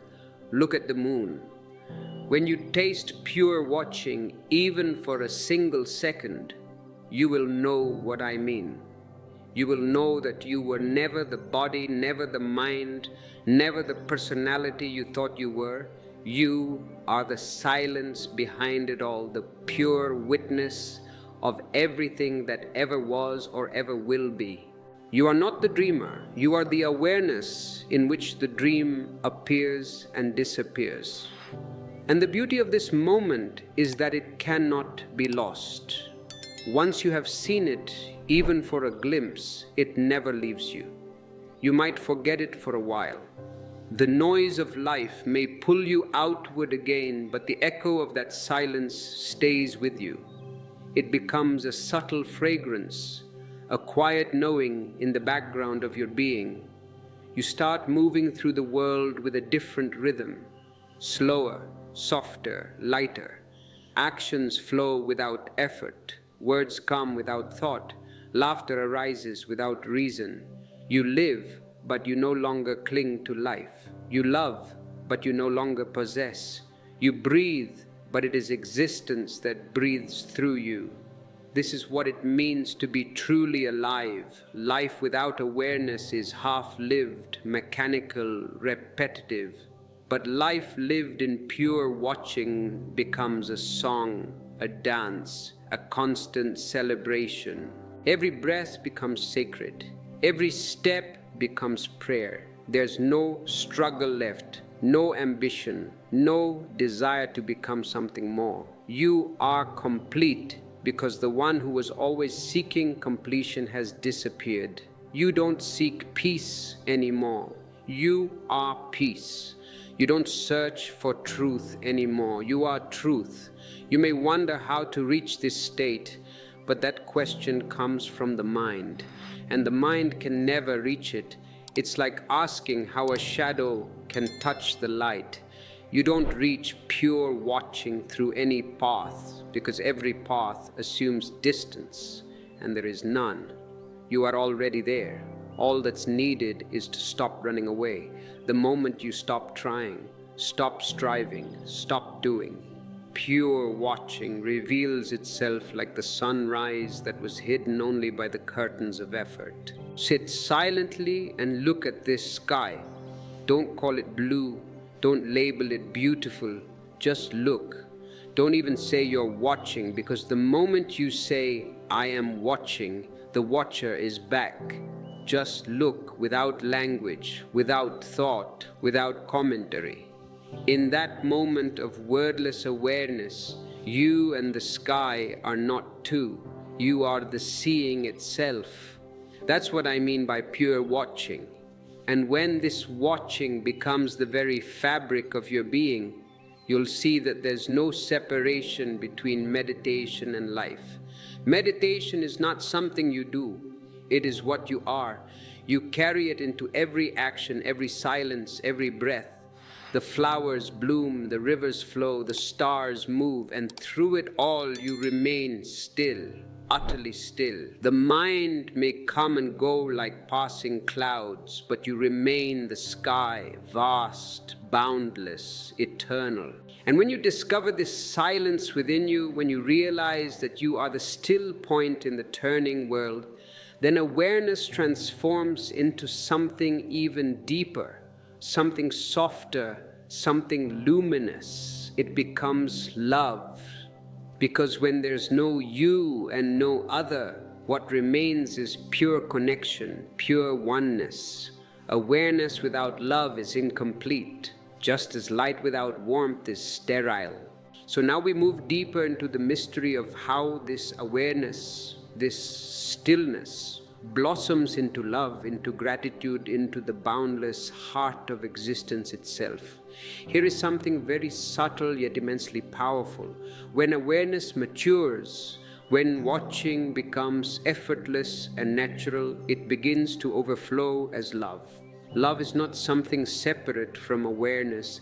It is awareness that has become warm, alive, intimate.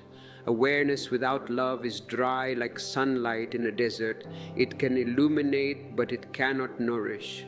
When awareness becomes love, it becomes like sunlight filtering through the leaves of a tree, soft, gentle, full of life.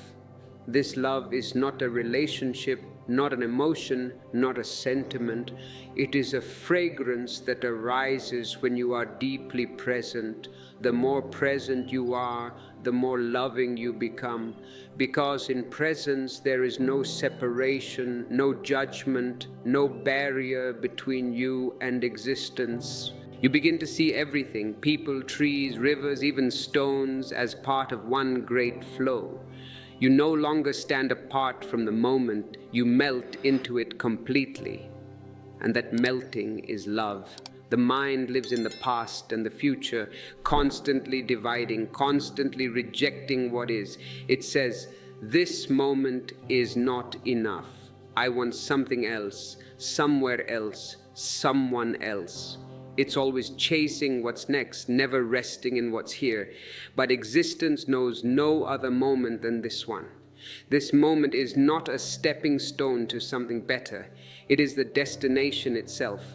The moment you accept this, the moment you stop fighting with what is, a great peace enters your being. That peace is love.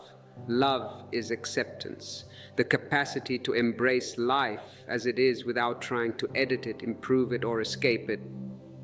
When you love the present moment, you drop all inner resistance. You stop saying no to existence, and in that instant, existence says yes to you. The conflict ends. The struggle evaporates. You fall into harmony with the whole. It's like a dancer who stops forcing the rhythm and begins to move with the music. Suddenly the dance becomes graceful, effortless, divine.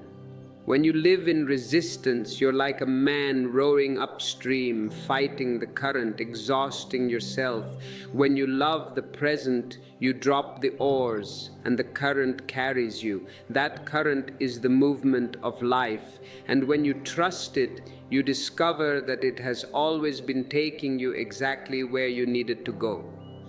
Once a man came to me and said, Osho, I can't love myself. I feel incomplete, unworthy, broken. I told him, you cannot love yourself because you keep comparing yourself to who you think you should be. You're at war with your own being. How can love exist where war is? He asked. Then, how do I love myself? I said, start with acceptance. Look at yourself completely. Your anger, your fear, your greed, your tenderness, and say yes. Don't try to change anything. The moment you say yes to your own being, something miraculous happens. The energy that was trapped in resistance begins to flow again. You start to feel whole. The next time he came, his face had softened. He said, I still have anger, I still have fear, but somehow they don't hurt me anymore. I said, that's love. Love doesn't mean perfection, it means inclusion. The flower doesn't hurry to bloom, it unfolds when the time is right. It doesn't compare itself to the tree next to it or worry about the rain or the wind. It simply opens to the sun when the moment calls for it. That's how love operates, naturally, spontaneously, without expectation. You can't manufacture love. You can't practice it. You can only remove what blocks it: judgment, fear, rejection. The moment you stop resisting the present, love rushes in, because love was never absent. It was only hidden behind your struggle. Love the present moment. Even when it's uncomfortable, even when it's painful. Pain is not your enemy, it's a teacher disguised as discomfort. It comes to show you where you're still holding on, where you're still saying no. When you welcome it, even pain becomes sacred. Awareness turns pain into understanding, and love turns that understanding into compassion. When you can look at your suffering and say, yes, you too belong here, a transformation begins. The pain loses its sting because it's no longer resisted. It's included, and inclusion is healing. Acceptance is not passive. It's the highest form of intelligence. It doesn't mean you stop acting. It means you act from peace, not from conflict. You don't suppress the waves. You learn to surf them.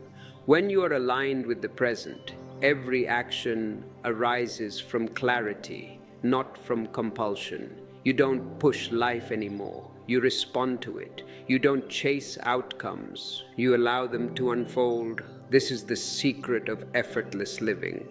Doing without the doer, acting without anxiety. When the mind stops fighting, life moves through you like a breeze through open windows. The present moment is always perfect in its imperfection. It contains exactly what you need to awaken. The people you meet, the challenges you face, the emotions that arise, everything is part of the divine curriculum designed for your growth. You may not always see it immediately, but later, when you look back, you'll realize that even the darkest moments were blessings in disguise. The storm that once terrified you becomes the wind that carried you to a higher place. So begin to love this moment. Whatever it brings, joy or sorrow, clarity or confusion, peace or restlessness, embrace it as a guest. The Sufi mystic Rumi said this: being human is a guest house. He was right. Every emotion, every experience is a visitor arriving to teach you something about yourself. Don't slam the door on any of them. Let them all come. The moment you stop choosing between them, peace begins to unfold naturally. And when you can love this moment exactly as it is, you'll find that you have stopped asking for peace because you become peace. You've stopped seeking love because you've become love. That's the alchemy of awareness. Awareness leads to acceptance. Acceptance leads to love, and love leads to union. This union is not an achievement. It's a recognition, the realization that you were never separate from existence to begin with. And now, from this deep acceptance of what is, another dimension begins to open, a new flowering of the heart that expands into everything and everyone. If this message of love and acceptance resonates with you, I invite you to click the join button and become part of our community. It is a space where we remind each other of these truths daily. Or consider offering a super thanks as a seed planted for the growth of this wisdom. Love, when allowed to mature fully, becomes healing. It doesn't just free you, it frees everything it touches. So now let us move deeper into this love, into the fragrance of compassion, where even the broken begins to shine and every wound becomes a doorway to grace. When love begins to flower within you, It does not come with noise. It does not announce itself with thunder. It enters silently like dawn touching the mountains. You don't even realize when it begins, only that suddenly you are softer, more alive, more open to everything that comes your way. Love doesn't change what you see, it changes the eyes that see. It is like washing the dust from your vision. After lifetimes of blindness, you begin to perceive life not through the lens of judgment, fear, or desire, but through the still, luminous clarity of being. Everything becomes beautiful, not because the world has changed, but because you no longer look through the mind's haze. Love makes you transparent. It takes away the hard crust that has gathered around your heart and leaves you tender again, vulnerable. Yes, vulnerable, but only because you are alive once more. Love is the great healer because it does not try to heal. Healing happens as the natural fragrance of love's presence. When you love yourself truly deeply, you no longer demand that you be perfect. You stop fighting with your flaws, your shadows, your failures. You start holding them gently like a mother holds her crying child. And in that tenderness, the wounds begin to close on their own. They do not need fixing. They only need to be seen without shame. Love is the light that allows the hidden to be seen and the broken to be embraced. The moment you stop hiding from yourself, your heart begins to mend. Once a woman came to me weeping. She said, "Osho, I hate myself. I have made too many mistakes. I've hurt people. I've been selfish, angry, afraid." I listened, then asked her softly, "Have you ever watched how the ocean behaves? It receives the dirty river as lovingly as the clear one. It makes no distinction, no judgment. It simply absorbs, transforms, and becomes more vast because of it. Why can't you be like the ocean?" She was silent, tears falling down her face, but there was light in her eyes. I said, "Don't try to be pure, just be whole. Purity comes from wholeness, not from rejection." That is the alchemy of love. It transforms by inclusion. Whatever love touches, it redeems. Love is not afraid of darkness because it knows darkness is only the absence of seeing. And when you bring the light of love to your darkness, it ceases to be dark. The greatest transformation does not happen when you deny what you are, but when you bring love to what you are. You've been told to conquer your anger, to eliminate your fear, to suppress your desire. But this is foolishness. Conquering only strengthens the enemy. Suppression only buries it deeper. Love is not conquest, it is compassion. Try this the next time anger rises in you. Don't fight it, don't call it bad. Close your eyes and watch it gently without resistance. Feel its heat, its pulse, its vibration in your body. Be completely present with it. And then silently say to it, "I see you." That's all. Don't judge, don't interfere, just acknowledge. You'll see that anger is only energy. And as you watch, the energy begins to change its flavor. It becomes warmth, passion, vitality. That's how anger transforms into life energy. The same with fear. When you stop running from fear, when you look it in the eyes and hold it like a trembling child, it begins to relax. Fear turns into awareness. Desire, when watched without greed, becomes creative power. This is the healing that happens through love, not by suppression but by transmutation. Love doesn't fix anything because nothing is broken. The idea that you are broken is the mind's lie. Love reveals that you are always whole, that every part of you, even the ones you denied, has its place in the great dance of existence. The healing power of love lies in this wholeness. It doesn't divide, it doesn't choose, it embraces everything. When you love yourself, you stop being two, the one who demands and the one who is never enough. You become one, and that oneness is health. Health comes from the word whole, to be whole, not divided. And when you love yourself, something unexpected happens. Your love begins to overflow into others, not because you try to love others, not because it's your duty or your morality, but because the heart that's full cannot contain itself. It starts pouring naturally.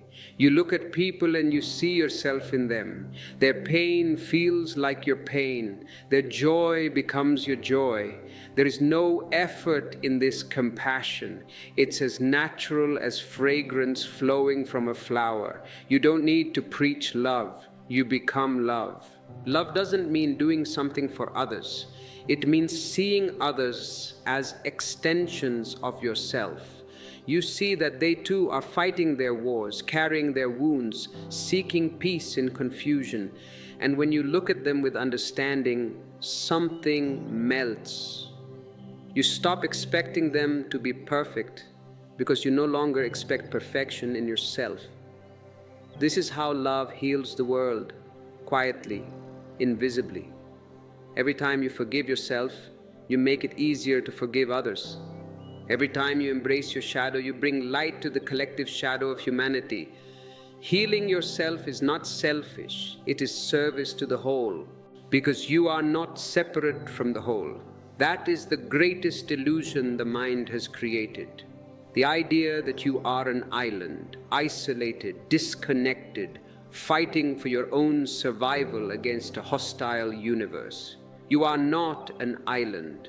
You are part of the vast continent of existence. You are not a stranger here. You grow out of this earth just as the trees do, just as the flowers do.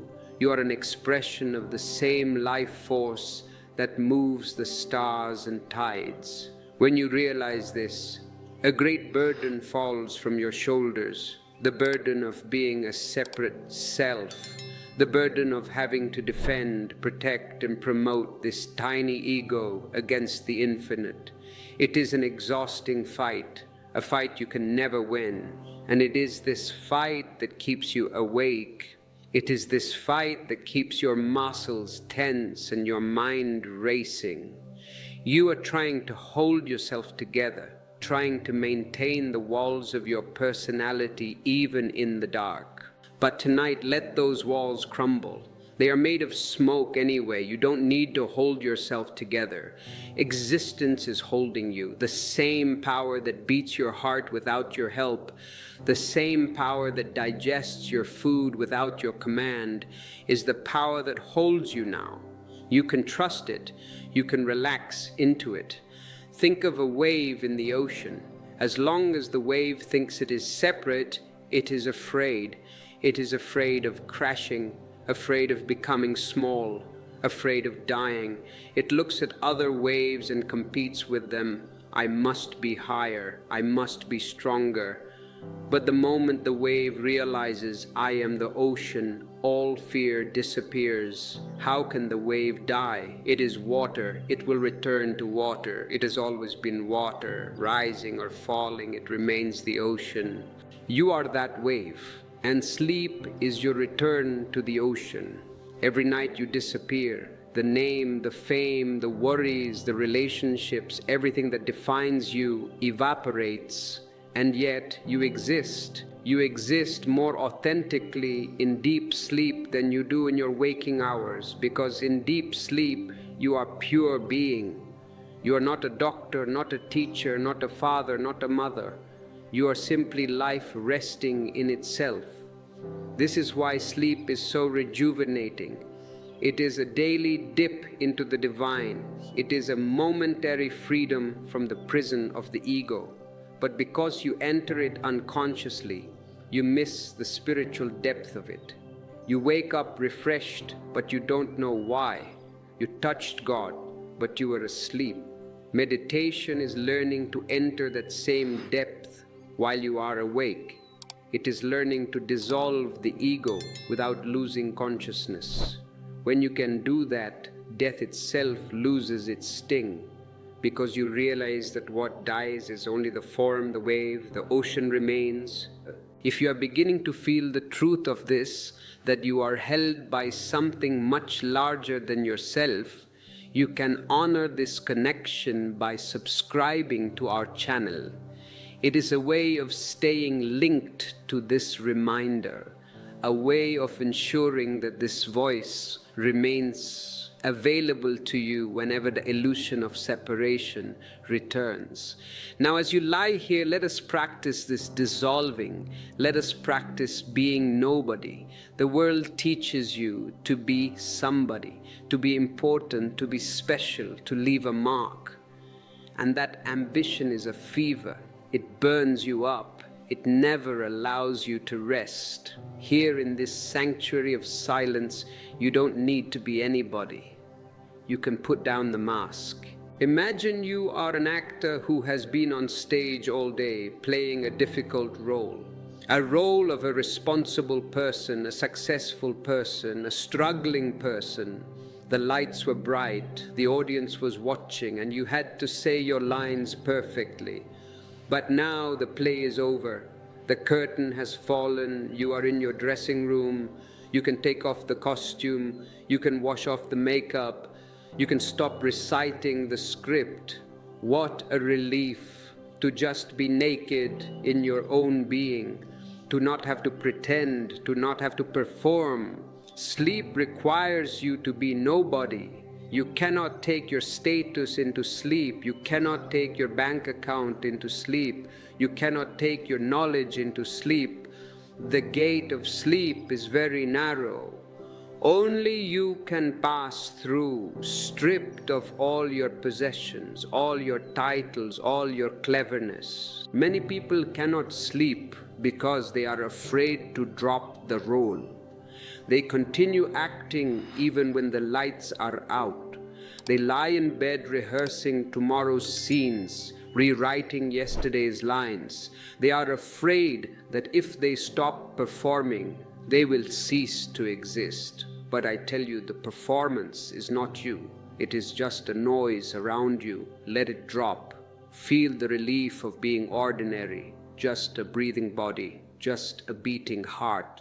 There is a tremendous dignity in this simplicity. The trees are ordinary, the clouds are ordinary, the mountains are ordinary. Existence does not create celebrities, it creates life. Be life. That is enough. As you let go of the need to be special, you will notice a specific tension leaving the body. It is the tension of the face, the tension of the jaw, the tension of the chest. These are the places where we wear our masks. When the mask drops, the face softens. It returns to innocence. Look at the face of a sleeping child. It is so beautiful because it is not trying to be anything. It is completely exposed, completely vulnerable, and yet completely safe. Allow your face to become like that. Smooth, soft, expressionless. You don't need to smile. You don't need to frown. You don't need to show interest. You have nowhere to go, no one to impress. You are alone with the universe, and the universe accepts you exactly as you are. It does not ask for your resume, it asks for your rest. Now go deeper into this feeling of nobodiness. It is not emptiness, it is a fullness. When you are full of yourself, your ego, your pride, your problems, you are empty of God. When you are empty of yourself, God rushes in to fill you. Silence rushes in. Peace rushes in. The Sufis have a beautiful word for this: fana, dissolving, annihilation. It sounds scary to the mind, but it is the ultimate bliss for the soul. It is like a drop of rain falling into the sea. Has the drop died? In a way, yes. It is no longer a drop, but in another way, it has become the sea. It has become infinite. Tonight, let yourself fall. Let the boundaries of your skin feel porous, as if you are melting into the atmosphere. Where do you end and where does the room begin? Where does the breath end and the air begin? It is all one continuous flow. You are breathing the universe, and the universe is breathing you. There is no separation, there never was. This realization is the ultimate medicine for the nervous system. The nervous system is wired to detect threats. Separation is a threat. Unity is safety. When the body feels it is part of the whole, it switches off the alarm systems. It enters the deepest mode of repair and healing. This is why spiritual people often need less sleep. Their quality of rest is so deep, so total, that a few hours are enough. They rest in unity, while others toss and turn in separation. You can taste that unity now. You don't need to be a mystic. You only need to be willing to disappear for a while. Say to yourself silently, I am not this body. I am not this mind. I am not this emotion. I am the vast, silent space in which all of these appear. And as you say this, feel the distance between you and your thoughts growing. You are the sky. The thoughts are just birds flying across. Let them fly. Do not try to catch them. Do not try to shoot them down. Just let them pass. The sky is never disturbed by the birds. And if you find value in this space we are creating, if you feel the peace of the sky entering your heart, consider supporting the continuation of this work with a super thanks. It is not a payment. It is a seed you plant for the flowering of consciousness, both yours and others. As the ego fades, the past also fades. The ego is nothing but a collection of memories. Without the past, who are you? If you forget your name, your history, your victories, your defeats, what is left? A pure, vibrating presence. That presence is your eternal reality. The past is a dead weight. It is a graveyard. Why carry a graveyard on your back? Drop it. Tonight, die to the past. This is another secret of deep sleep. Sleep is a small death, and death is a big sleep. If you can learn to die to the past every night, you will be born fresh every morning. Most people wake up old because they pick up the past exactly where they left it. They put the heavy backpack on before they even get out of bed. I am angry at this person. I am worried about this bill. I failed at this task. But here now, in this moment of twilight between waking and sleeping, you have a choice. You can lay the burden down and refuse to pick it up. Imagine your past as a heavy coat you have been wearing for years. It is dirty, it is tattered, it is heavy with dust, and now you simply let it slide off your shoulders. It falls to the floor. You step away from it. You don't look back. How light you feel. How cool the air feels on your skin. You are free. The past has no power over you unless you give it power. It is gone. It does not exist. Only this moment exists. This breath, this silence. Stay in the now. The mind will try to pull you back. It will say, but what about tomorrow? Tell the mind, tomorrow will take care of itself. I am here now. Jesus said, consider the lilies of the field, how they grow. They toil not, neither do they spin. He was pointing to this state of trust. The flower does not worry about tomorrow's sun. It is fully present in today's soil. Be like the lily. Root yourself in the darkness of this night. Draw nourishment from the silence. Trust that when the sun rises, you will have the energy you need. You don't need to hoard energy now by worrying. You hoard energy by resting. And as you rest in the now, you will notice that the quality of your breathing changes again. It becomes circular. Usually there is a break between the inhalation and exhalation, a tiny pause where the ego hides. But as you relax deeply, the breath becomes a continuous circle. In, out, no pause, no hesitation. It becomes like a wheel turning effortlessly. This circular breathing is the breath of the universe. It is the rhythm of life renewing itself.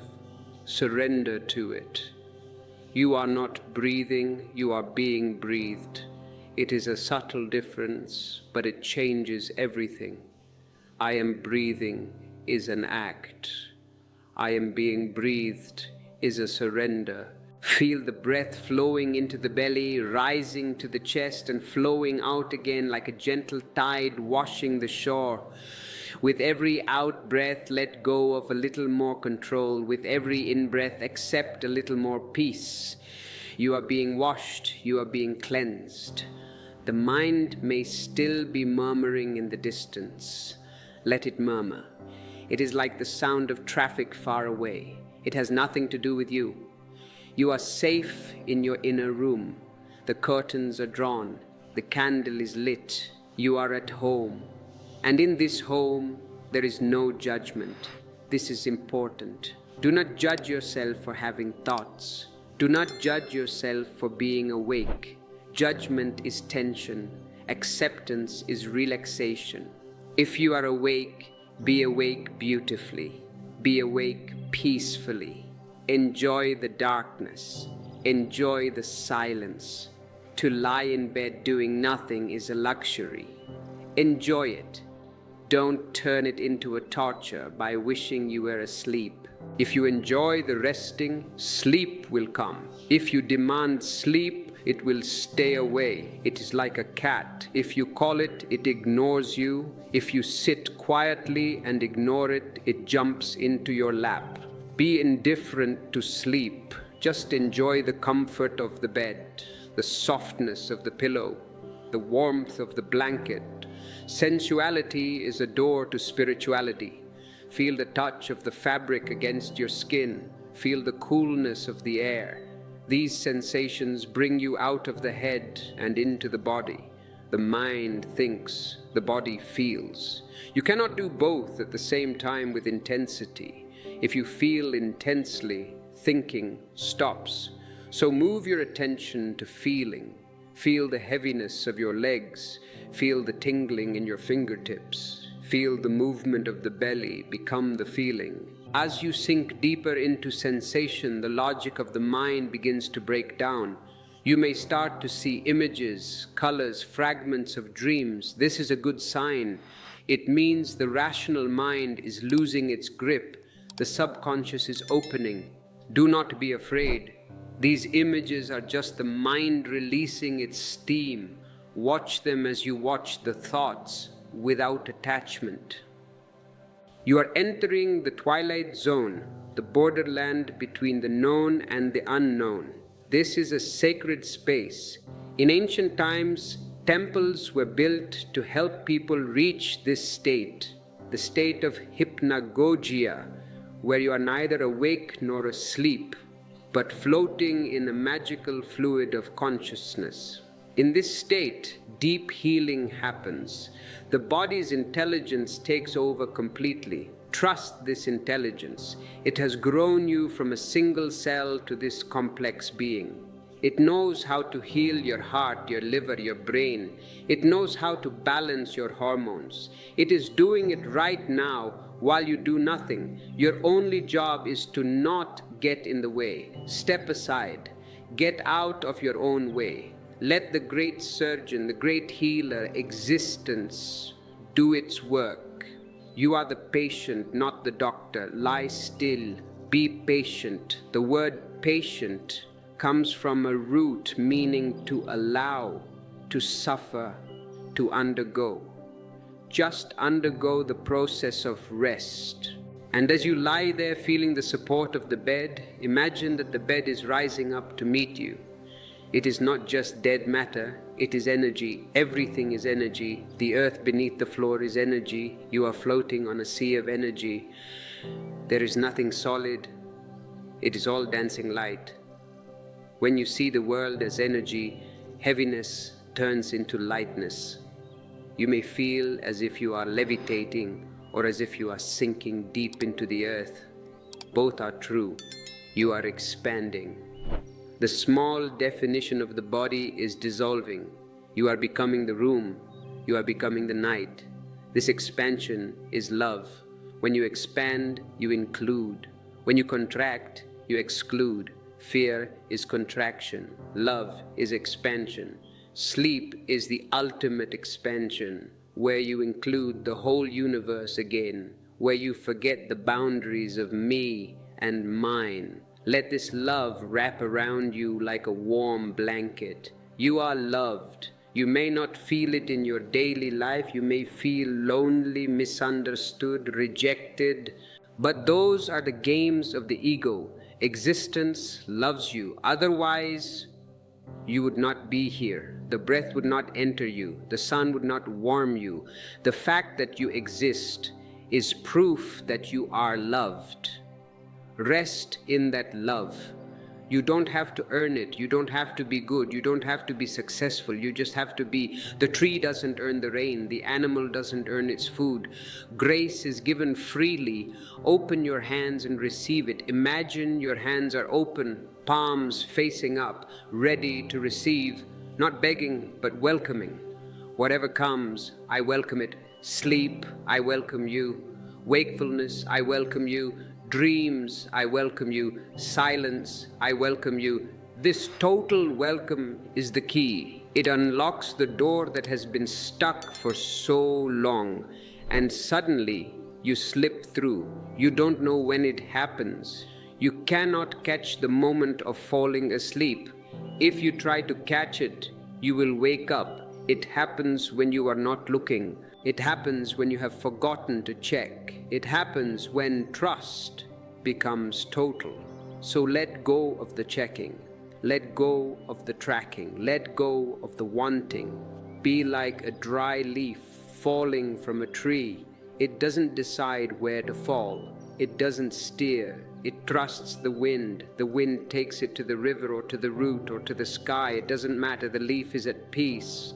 Be that leaf. The wind of sleep is rising. It is gentle, cool, soothing. Let it lift you. Let it carry you. You don't need to know the destination.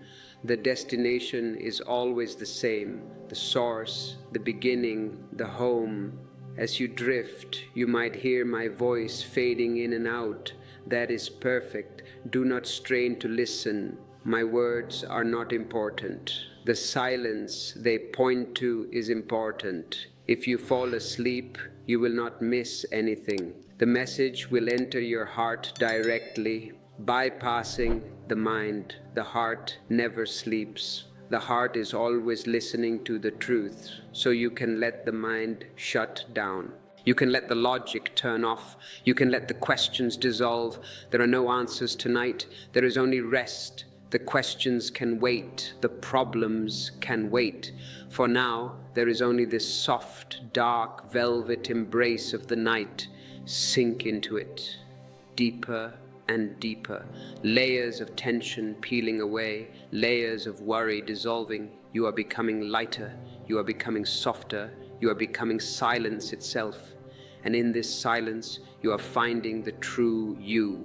The you that is never born and never dies. The you that is pure joy. This joy is not the excitement of the mind. It is the quiet, steady hum of existence. It is the sound of one hand clapping. It is the sound of your own presence. Listen to it. It is very faint, very subtle, but it is there, behind the breath, behind the heartbeat, the hum of being. Stay with that hum. Let it vibrate through every cell. It is healing you. It is restoring you. It is reconnecting you to the infinite source of power. You are plugged in. You are recharging. There is nothing left to do. The journey is over. You have arrived. You are here. You are safe. You are whole. And now, as the body becomes heavy like a stone and the mind becomes light like a feather, allow the two to separate gently. The body sinks down into the earth, returning to the elements. The consciousness floats free, returning to the sky. You are both earth and sky. You are the meeting point of the finite and the infinite. In this meeting point, miracles happen. Dreams are not just random images here. They become messages, insights, cleansings. When you enter sleep from a space of meditation, your dreams become meditative. They lose their chaotic nature. They become clearer, more lucid. You may even find yourself aware within the dream, knowing this is a dream. That is the beginning of a great freedom. If you can be aware in your dreams, you can be aware in your life, because life is also a kind of dream. A little longer, a little more consistent, but made of the same stuff: thought, projection, desire. Tonight you are taking the first step towards that awakening by sleeping consciously, by resting with awareness, by letting go with trust. Every moment you stay in this state of letting go, you are burning karma. You are cleaning the slate. You will wake up lighter. You will wake up with new eyes. But do not think about the waking. That is far away. For now, there is only the deepening night, the deepening rest. The silence is growing thick around you. It is like a protective cocoon. Nothing can disturb you here. The noises of the world cannot reach you here. You are in the center of the cyclone. The storm may rage outside, but here in the center there is absolute stillness. Rest in that center. Be the center. You are the witness, the silent watcher on the hill. The clouds pass, black clouds, white clouds, storm clouds. You watch them all with the same compassionate detachment. You are not the weather. You are the watcher, and as the watcher, you are eternal. Nothing can hurt you. Nothing can diminish you. You are beyond gain and loss, beyond success and failure, beyond light and dark. You just are. Rest in that isness. Drink from that well. It is the water of life. And if you feel thirst for this water, if you wish to drink deeper, remember that our library of ebooks is always open to you. It is a map to the well, but the water itself, the water is within you. The night is moving, the stars are wheeling overhead, the earth is turning, and you are turning with it, held in the arms of the Great Mother. Sleep, my beloved, rest, let go. And in this letting go, you meet the oldest friend you have, a friend you have forgotten and even learned to fear: darkness. Allow yourself to be friended by darkness. For centuries, humanity has been taught to fear the dark. You have been told that darkness is evil, that it is dangerous, that it is the place where ghosts and demons reside. But I tell you, darkness is the mother. Darkness is the womb. Life does not begin in the light. Life begins in the deep, warm, absolute darkness of the womb. A seed cannot grow in the bright sun. If you put the seed in the sunlight, it will burn and die. It needs the soil. It needs the hiddenness. It needs the dark embrace of the earth to crack open and be born. Sleep is your daily return to that womb. It is your spiritual soil. Why are you so afraid of it? Why do you cling to a small nightlight or the light of the television or the glow of the phone? Because the light represents your ego. The light represents your known world, your definitions, your boundaries. Darkness dissolves boundaries. In the dark, you don't know where the room ends. You don't know where the bed ends. In the dark, you become infinite. The ego is terrified of infinity. It wants to be small, defined, separate, so it condemns the dark. But the soul loves the dark. The soul finds rest only when the definitions disappear. Notice how the eyes relax when the lights go out. Notice how the skin relaxes. The light is a friction. It is a constant stimulation. Darkness is a soothing balm. God is not just light. God is also the immense darkness. The Bible says, "In the beginning was darkness." Darkness is eternal. Light comes and goes. The sun rises and sets. Stars are born and they die. But the darkness, the background on which the stars are painted, that never dies. That is eternal. That is your true nature. So tonight, change your attitude. Do not endure the darkness. Enjoy it, drink it, wrap it around you like a velvet cloak. It is soft, it is cool, it is silent. It has no demands. The light demands attention. Darkness demands nothing. It simply allows you to be. As you lie here, visualize that you are breathing in darkness. It is entering your nostrils, filling your lungs, circulating in your blood. It is cooling down the heat of your thoughts. Thoughts are hot. Ambition is hot. Anger is hot. Darkness is cool. Let it soothe the fever of your mind. You are becoming made of darkness. You are disappearing into the night. And as you disappear, you are not dying, you are expanding. This is the mystery. To be nothing is to be everything. When you are something, a name, a form, a personality, you are limited. You are a prisoner of that form. When you become nothing, when you dissolve into the dark silence, the walls fall down. You become the whole sky. This is the state of shunya, emptiness. The Buddhists call it the void. It sounds negative to the Western mind. Void, emptiness, I don't want to be empty. But that is because you have understood the word wrong. Emptiness does not mean a lack of something. It means a space where everything is possible. Think of a room. What is the most important part of the room?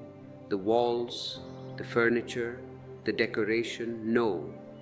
The most important part is the empty space. If the room is filled with concrete, you cannot enter it. You cannot live in it. It is the emptiness that makes it useful. It is the emptiness that welcomes you. You are like a room. If you are filled with furniture, thoughts, desires, memories, prejudices, there is no space for the divine to enter. There is no space for silence to sit. You are too cluttered. Sleep is the time to move the furniture out. Throw it out. Empty the room. Become a hollow bamboo. This is one of my favorite meditations. Visualize yourself as a hollow bamboo. Nothing inside, no marrow, just a shell. And the wind of existence blows through you. It makes a beautiful sound, a flute song. But the song comes from the wind, not from the bamboo. The bamboo only offers the space. Tonight, be that hollow bamboo. Let the breath pass through you without obstruction. Let the silence pass through you. Do not hold anything. Do not claim anything. This is my breath. This is my dream. No. It is just breath. It is just dreaming. You are the space. And if you feel this space opening up within you, if you feel the clutter of the mind being swept away, you might consider becoming a member of this channel. It is a way to help us keep this space clean and open for others, a way to ensure that this message of emptiness reaches those who are too full of noise. As you become emptier, you become lighter. Have you noticed how heavy you feel when you are full of worry? Worry has weight. Guilt has weight. The past is very heavy. But emptiness has no weight. It floats. You may feel a sensation of floating now, as if the bed is no longer touching you, as if you are hovering a few inches above the mattress. Or perhaps you feel you are sinking, but sinking into a cloud, not into the earth. This weightlessness is the sign that the ego is loosening its grip. The ego is gravity. It pulls you down. Surrender is levitation. It lifts you up. Let yourself float. Where are you going? Nowhere. There is nowhere to go. You are here.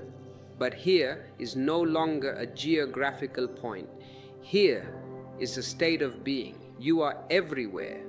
In this state, deeply, deeply relaxed, you might touch the layer of the mind that creates dreams.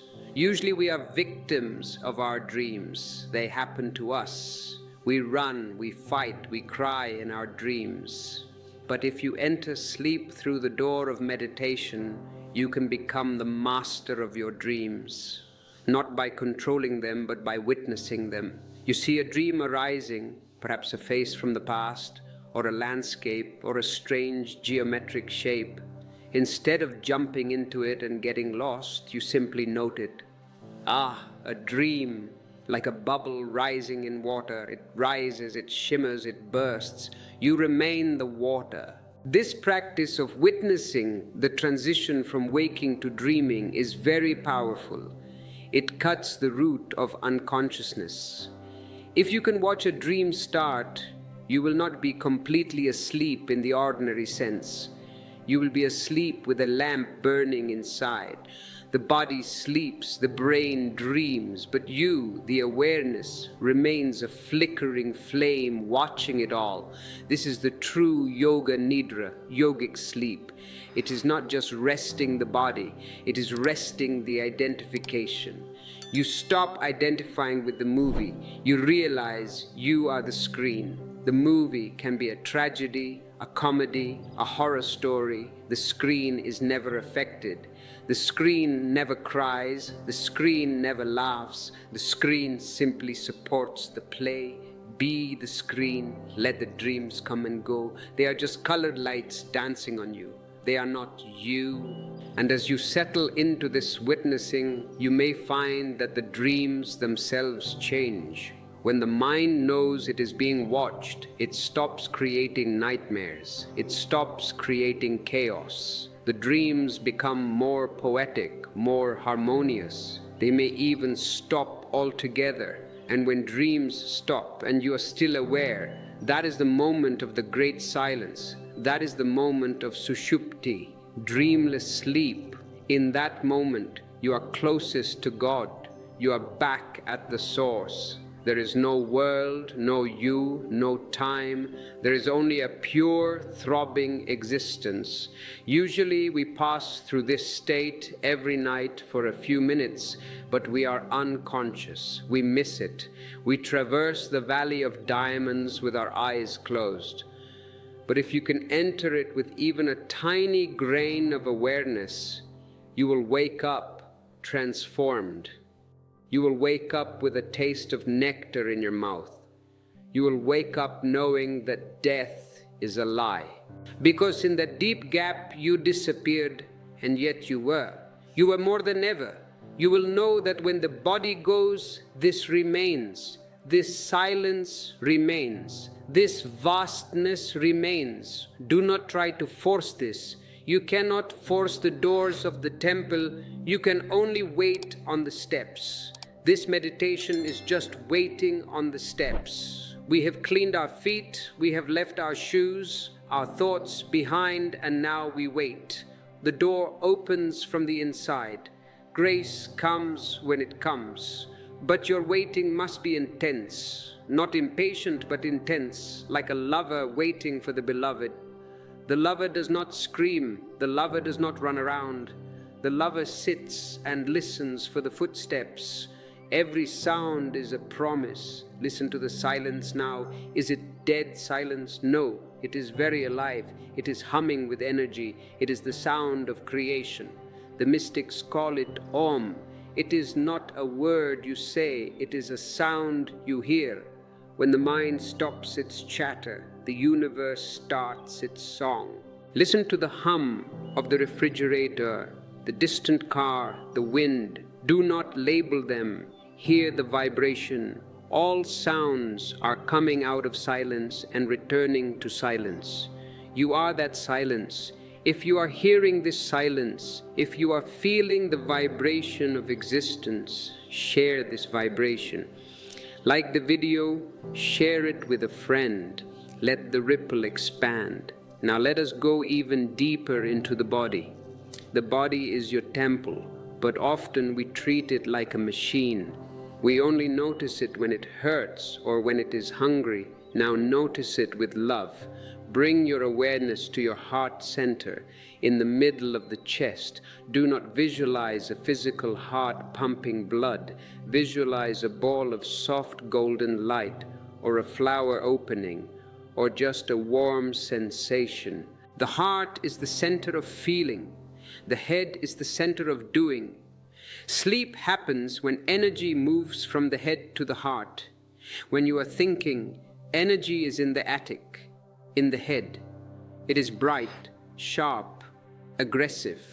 When you move to the heart, energy goes to the living room. It becomes soft, diffuse, receptive. Breathe into the heart. Imagine the breath is not going to the lungs, but fanning a small fire in the center of your chest. With every breath, the warmth spreads. It spreads to your shoulders, your neck, your stomach. It is a melting warmth.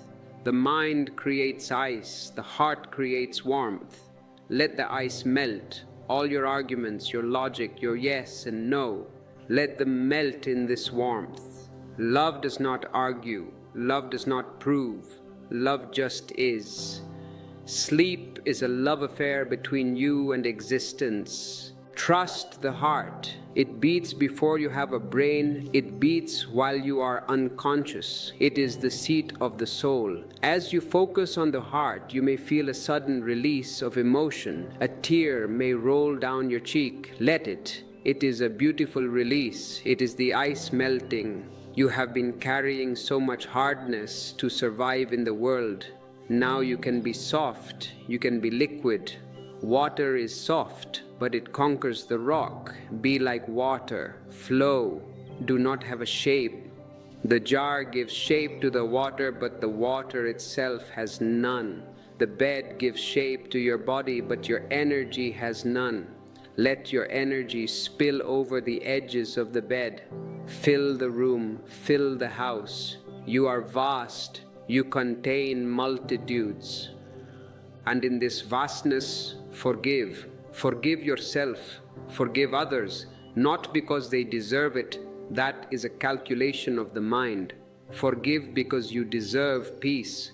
Carrying a grudge is like carrying a burning coal in your hand. You are the one who gets burned. Drop the coal. It does not matter who was right and who was wrong.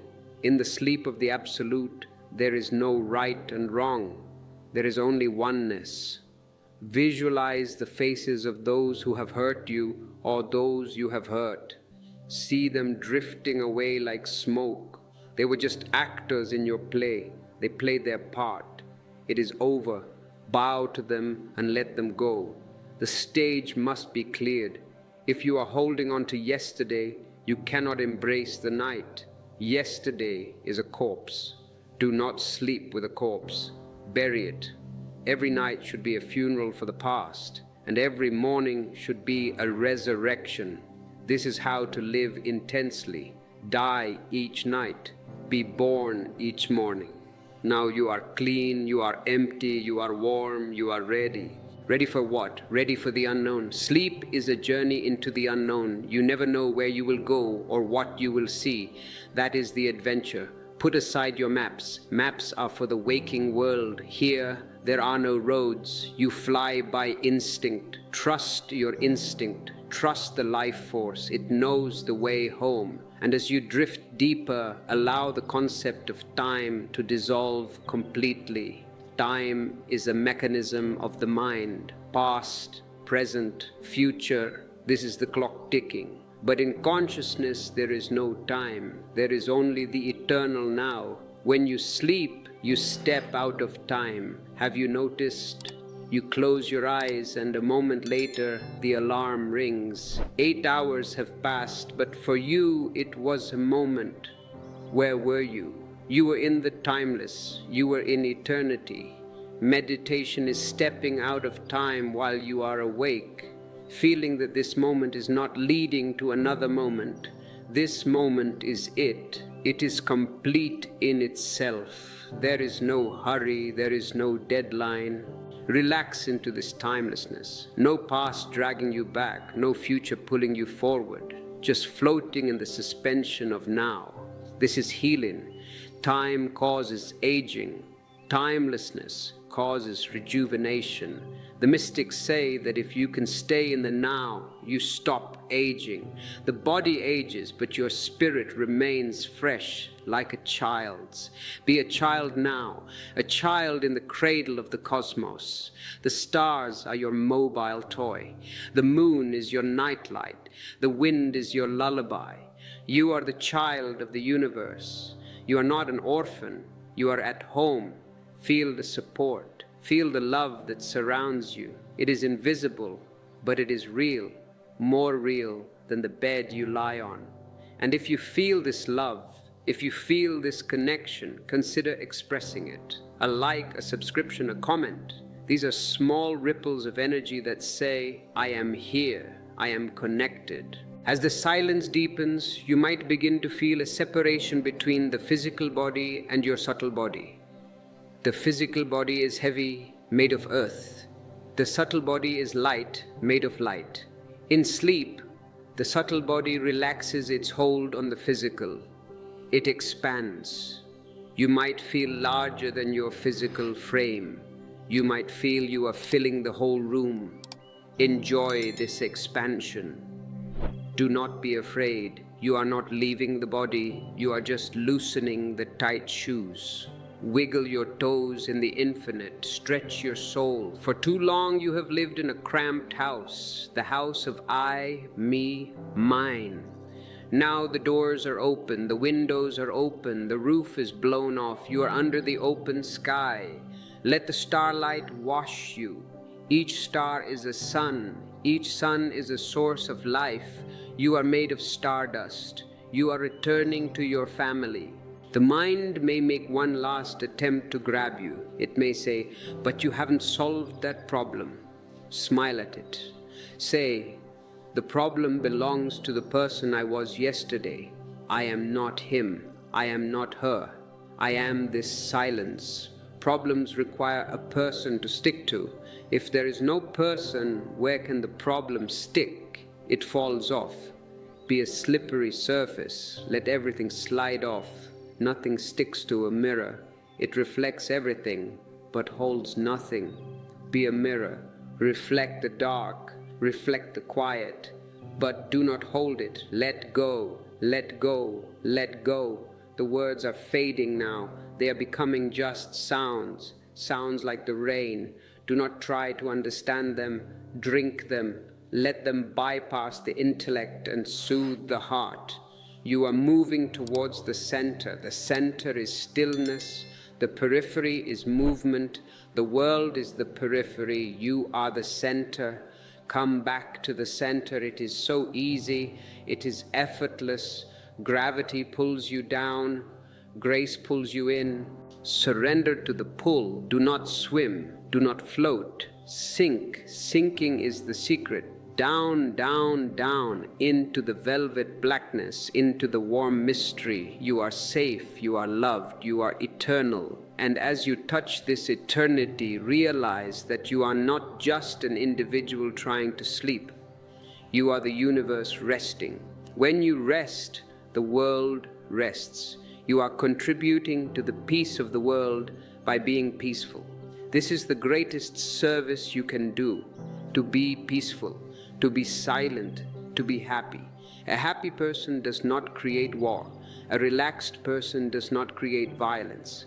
By sleeping deeply, by meditating deeply, you are saving the world. So rest with a sense of purpose. Your rest is holy. Your sleep is a prayer. Let the prayer happen. The breath is the prayer. In, out. God comes in. God goes out. You are just the vessel, empty, clean, silent, waiting. And in this waiting, there is no anxiety, because you know that what you're waiting for is already here. It has always been here. You just had to close your eyes to see it. The kingdom of heaven is within you. It is not a place in the clouds. It is this space, this silence, this peace. enter the kingdom.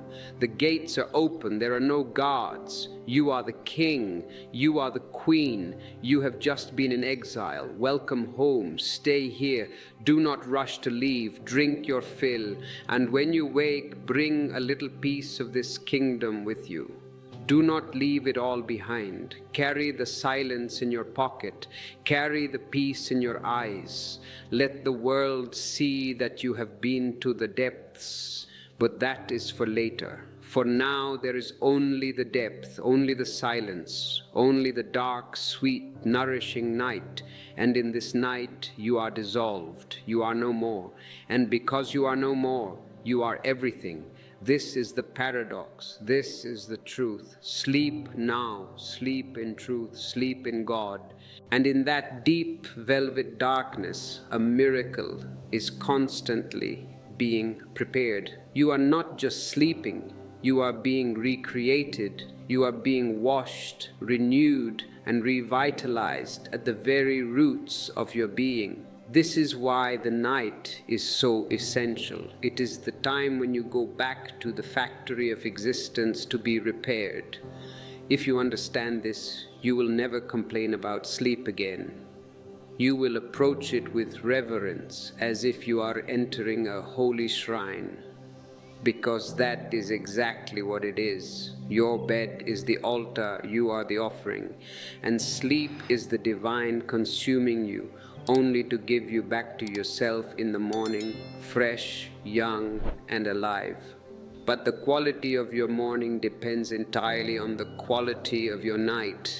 If you have fought with the night, if you have resisted the darkness, you will wake up tired, heavy, and old. But if you have surrendered, if you have trusted the ocean to carry you, the morning becomes a resurrection. And this is what I want to speak to you about now, the art of waking up. Because just as there is an art to dying into sleep, there is an art to being born into the day. Most people do not know how to wake up. They are shocked out of sleep by an alarm clock, a terrible invention.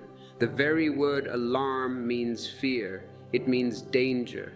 You are starting your day with a shock to the nervous system. You are starting your day in a panic. When the bell rings, your heart jumps, your blood pressure rises, and you are dragged violently from the depths of your soul back to the surface. It is like a diver coming up too fast from the deep ocean. He gets the bends. He gets sick. Most of humanity is suffering from spiritual bends because they come up too fast every morning. This is not the way to enter the temple of the day. The day is a gift. You should enter it with grace, with slowness, with a song in your heart, not a scream in your nerves. If you are listening to this and you are still drifting in the soft currents of sleep, let this be a seed planted in your consciousness for when the time comes to return. When you wake up, whenever that may be, do not open your eyes immediately. Do not jump out of bed. That is a crime against your own body. For hours your body has been relaxed. Your energy has been moving in a different rhythm, the rhythm of the moon, the rhythm of rest. The waking world is the rhythm of the sun, the rhythm of action. You cannot switch from one to the other instantly without causing damage. You need a bridge. Lie there for a few moments with your eyes closed. Listen to the sounds of the morning. Perhaps the birds are singing. Osho has always loved the birds. They are the only ones who seem to know how to celebrate existence without a reason. They don't sing because they have a job to do. They don't sing because they want to become famous singers. They sing simply because they are alive and the sun has risen. Listen to them. Let their song enter you. Feel the change in the atmosphere.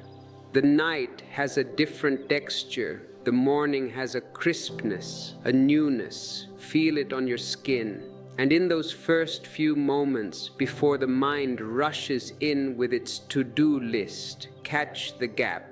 There is a small interval, perhaps only a few seconds, when you are awake but you are not yet someone. You are not yet the doctor, the engineer, the husband, the wife. You are just pure awareness. You are hovering between two worlds. This gap is precious. This is the moment of Sandhya, the twilight. In this moment, the door to the divine is still open. If you can stay in this gap for even 1 minute, just feeling I am, without adding any name to it, your whole day will have a different quality. You will carry a perfume of silence with you wherever you go. But the mind is very cunning. It rushes in immediately. I am late. I have to make coffee. I have that meeting. It wants to grab you before you realize who you are. It wants to put the chains back on you. Do not let it. For just a few moments, tell the mind, wait. There is time. First, let me acknowledge that I am. Stretch your body, but stretch it like a cat. Have you watched a cat waking up? It is a beautiful phenomenon. It stretches with total awareness. It enjoys every muscle. It is not an exercise. It is a luxury. Stretch your arms, your legs. Feel the life returning to the extremities. Feel the energy flowing back into the limbs. And while you are stretching, let a feeling of gratitude arise, not a prayer that you have memorized from a book. Those are dead prayers. A real prayer is a feeling of thank you. Thank you for this breath. Thank you that I am alive to see another sun. Thank you that the mystery continues. If you start the day with gratitude, you create a protective shield around yourself. Misery cannot enter a grateful heart. Complaint cannot enter. You have tuned your radio to a higher frequency. And because you are tuned to gratitude, you will attract things to be grateful for. This is the law, like attracts like. If you wake up grumbling, oh no, another day, another struggle, you are tuning yourself to misery, and you will attract misery. You will hit every red light. You will meet angry people. You will spill your coffee, and you will say, see, I knew it was going to be a bad day. You created it. You created it with your first thought. So be very careful with the first thought. It is the seed for the whole day. Plant a flower, not a weed. If you find this guidance helpful, if you wish to plant seeds of gratitude in this community as well, you can click the super thanks button. It is a way of watering the garden that feeds you. Or simply like the video, which costs nothing but means everything in the language of energy. Now, here is a technique I have given to many of my sannyasins, and it has transformed their lives. It sounds crazy, but all great things sound crazy to the ordinary mind. When you wake up, before you get out of bed, laugh. Yes, laugh, for no reason at all. Just start giggling. At first it will be acting. You will feel silly. You will think, why am I laughing? I am alone in bed. But if you persist, the acting will trigger the real laughter. You will start laughing at the absurdity of it all. You will laugh at yourself. You will laugh at the world. Why laughter? Because laughter is the quickest way to wake up the energy in the belly. It wakes up your life force, and it destroys the seriousness of the ego. The ego is always serious. It carries the weight of the world. Laughter throws the weight off. If you can start the day with laughter, you have already won. You have defeated the world. The world wants you to be serious, sad, obedient. A laughing person is a rebel. A laughing person is free. So lie in bed and let a belly laugh ripple through you. Let it shake your whole body. It is a massage for your internal organs. It is a shower for your soul. And then get out of bed. But move slowly. Do not run. Why is everyone running? Where are they going? The grave. That is the only destination if you run too fast. Slow down. Enjoy the movement of walking. Feel the floor beneath your feet. Entering the day is like entering a stage. You are putting on your costume. You are picking up your role. But now, because of the night's rest, because of the morning's silence, you know it is just a role. You are not identified with it. This is the concept of Zorba the Buddha. I want you to be both. Zorba is the man of the earth. He enjoys food, he enjoys wine, he enjoys dance, he enjoys love. He is not afraid of matter. And Buddha is the man of the sky. He enjoys silence, he enjoys stillness, he enjoys transcendence. In the past, religions have divided them. They said, if you want to be a Buddha, you must reject Zorba. You must run away to the mountains, starve yourself, deny the body. And the materialists said, if you want to be a Zorba, forget about Buddha. There is no soul. Just eat, drink, and be merry, for tomorrow we die. I say to you, both are half, and a half man is never happy. A half man is a wound. I want you to be whole. I want you to be Zorba and the Buddha. Wake up in the morning as a Buddha, silent, watchful, grateful. And then live the day as a Zorba. Drinking your tea with total enjoyment, feeling the hot water in the shower like a blessing, eating your breakfast as if it is a feast. When you drink tea, do not just drink tea, be the tea, smell the aroma. Feel the warmth of the cup in your hands. This is meditation. Meditation is not separate from life. It is the very flavor of life lived fully. If you rush through your tea because you are thinking about the office, you are insulting the tea. You are insulting the existence that brought this tea to you.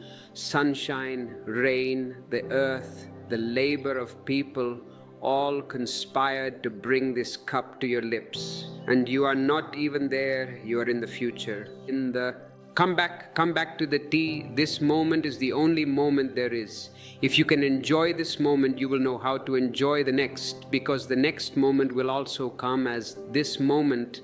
But if you have a habit of missing this moment, you will miss your whole life. You will die without ever having lived. So the morning is a training ground. It is the time to set the rhythm. Move slowly, breathe deeply, look at the faces of your family members. Do not just look past them, look at them. They are manifestations of the divine, just like you. Your child, your partner, your parent, see the light in their eyes. If you can see the light in the morning, you will be able to keep seeing it even when the traffic jams start, even when the boss shouts, even when the world gets noisy. You will carry a portable paradise within you. And remember, you are an actor. When you go out into the world, you have to play a game. The world is a great drama. It is a leela, divine play. Play your part. If you are a doctor, be a good doctor. Act the part well. But deep down, know that you are not the doctor. You are the witness. If the patient dies, you do your best. You feel compassion, but you do not die with the patient. You remain centered. If the patient is cured, you do not become arrogant. You know that you were just a vehicle for healing. You remain centered. This centeredness is the secret of a stress-free life. Stress happens when you forget you are an actor. Stress happens when you think the play is real.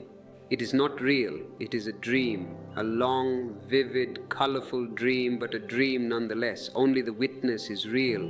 So as you move from the sanctuary of your sleep into the marketplace of the day, carry this witness with you like a secret lamp. Keep it burning. When someone insults you, look at the witness. Is the witness insulted? No.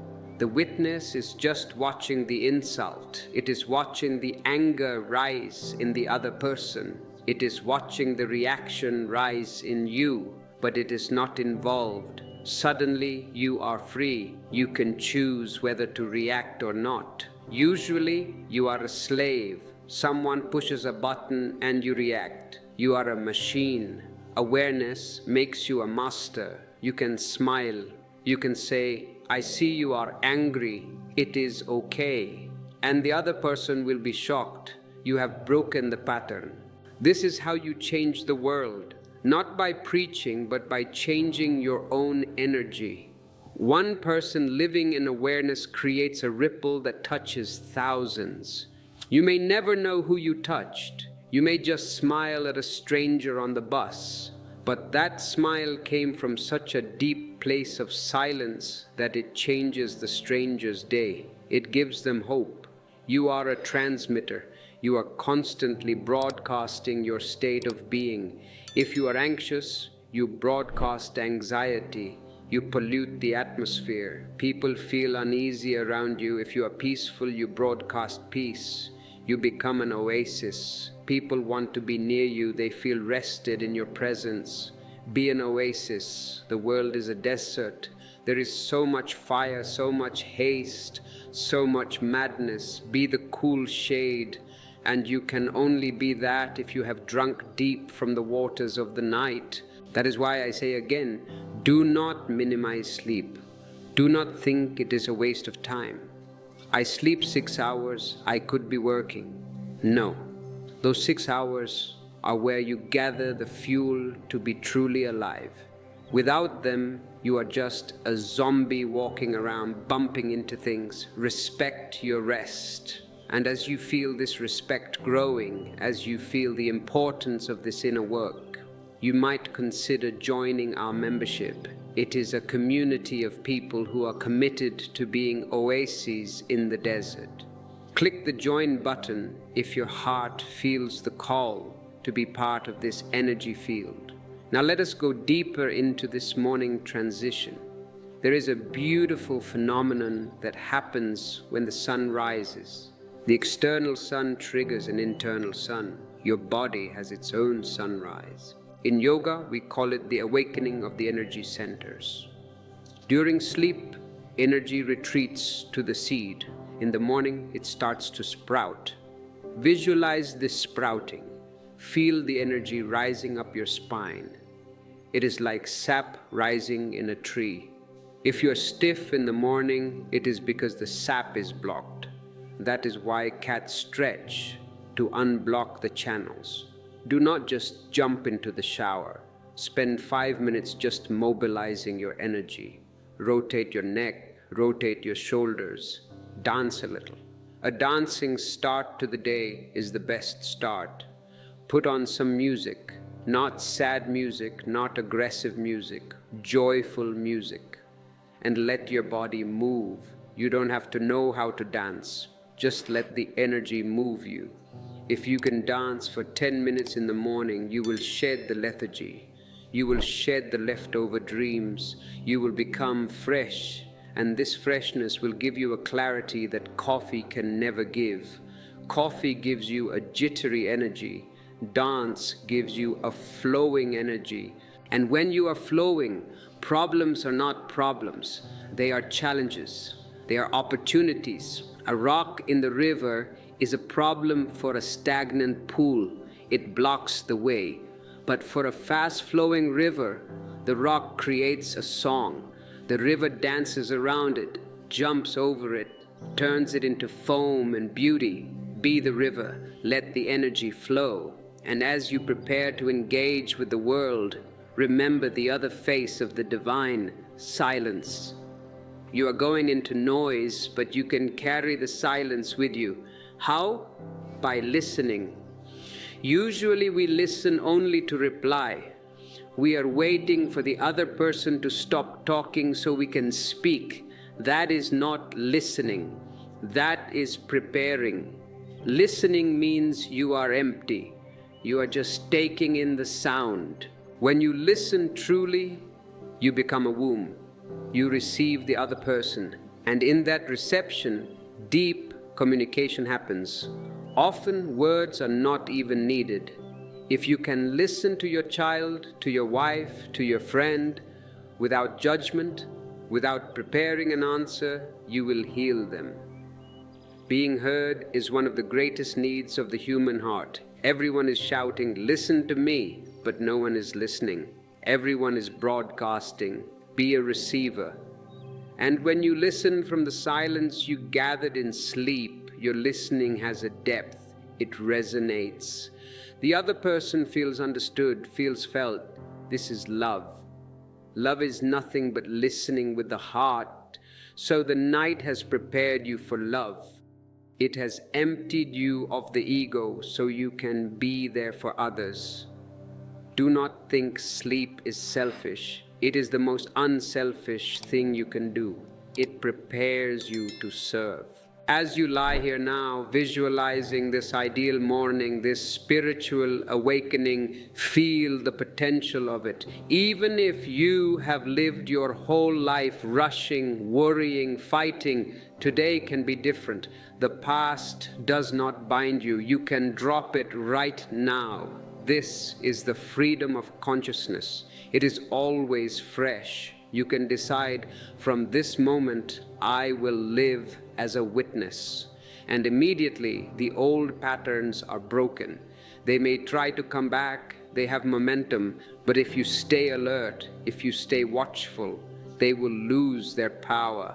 You are the master. You have just forgotten it. You thought the mind was the master. That is the only mistake. The servant has become the master, and the master is asleep. Wake up, but wake up internally. The external waking will happen on its own. The alarm will ring, the birds will sing. But you, the real you, wake up to your own sovereignty. Take the reins back into your hands. The mind is a beautiful servant, but a terrible master. If you tell it, worry, it worries. If you tell it, calculate, it calculates. But if you don't tell it anything, it starts running in circles, creating noise. Give it a job or tell it to rest.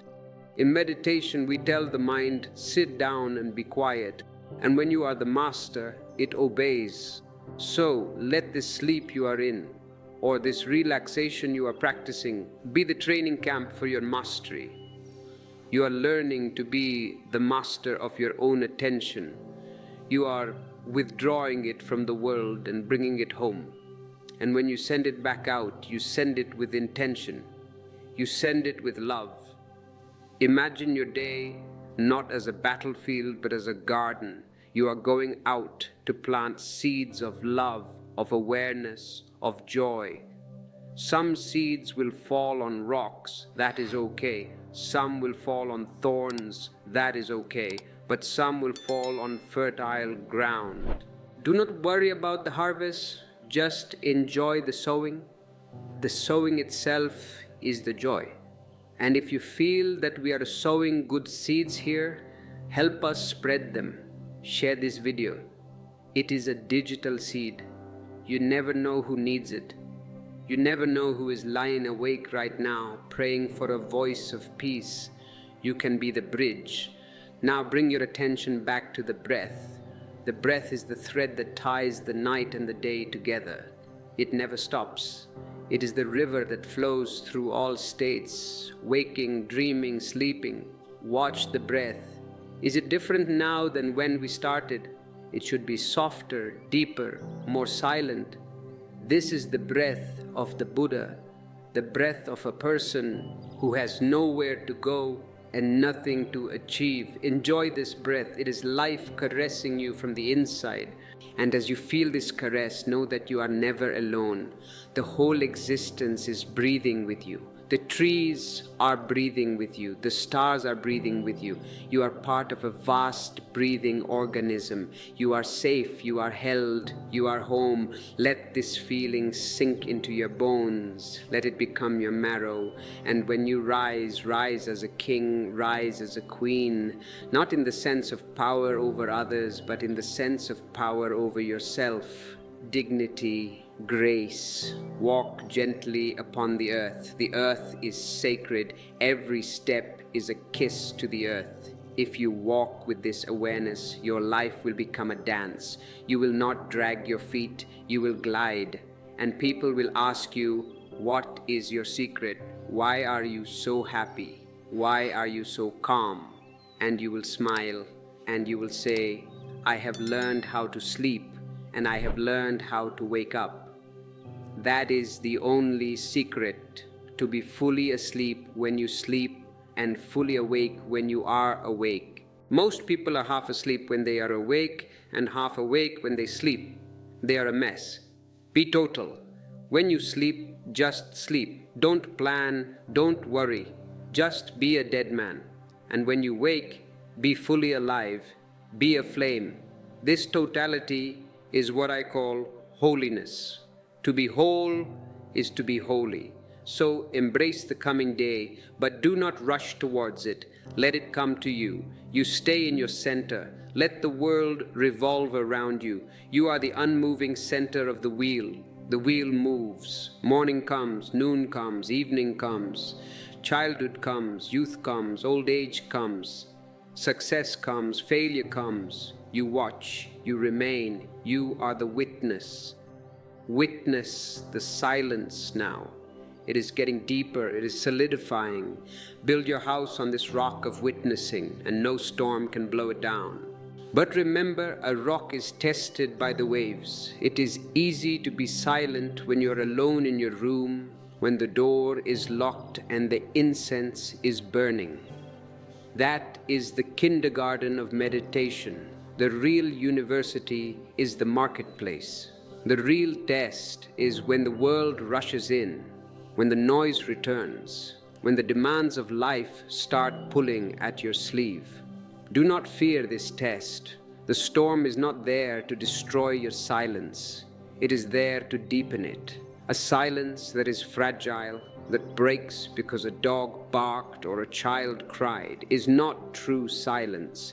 It is just a forced stillness. True silence is like a flame that burns even in the wind.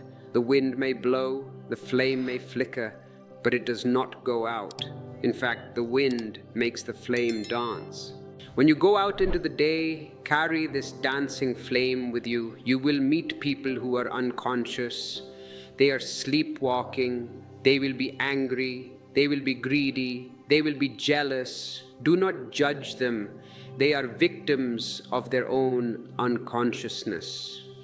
When a drunk man bumps into you on the street and swears at you, do you get angry? No, you know he is drunk. You feel compassion, you help him up, or you step aside. The world is full of people who are spiritually drunk. Drunk on power, drunk on money, drunk on misery. Treat them with the same compassion. If someone shouts at you, see the drunkenness in their eyes. They are not shouting at you. They are shouting at the ghosts in their own minds. You just happen to be standing there. You are just a screen for their projection. If you can see this, that the other person's anger is their problem, their sickness, their nightmare, you will remain untouched. You will not react. Reaction is the trap. The moment you react, you have fallen asleep. You have come down to their level. If a madman screams and you scream back, now there are two madmen, what is the difference?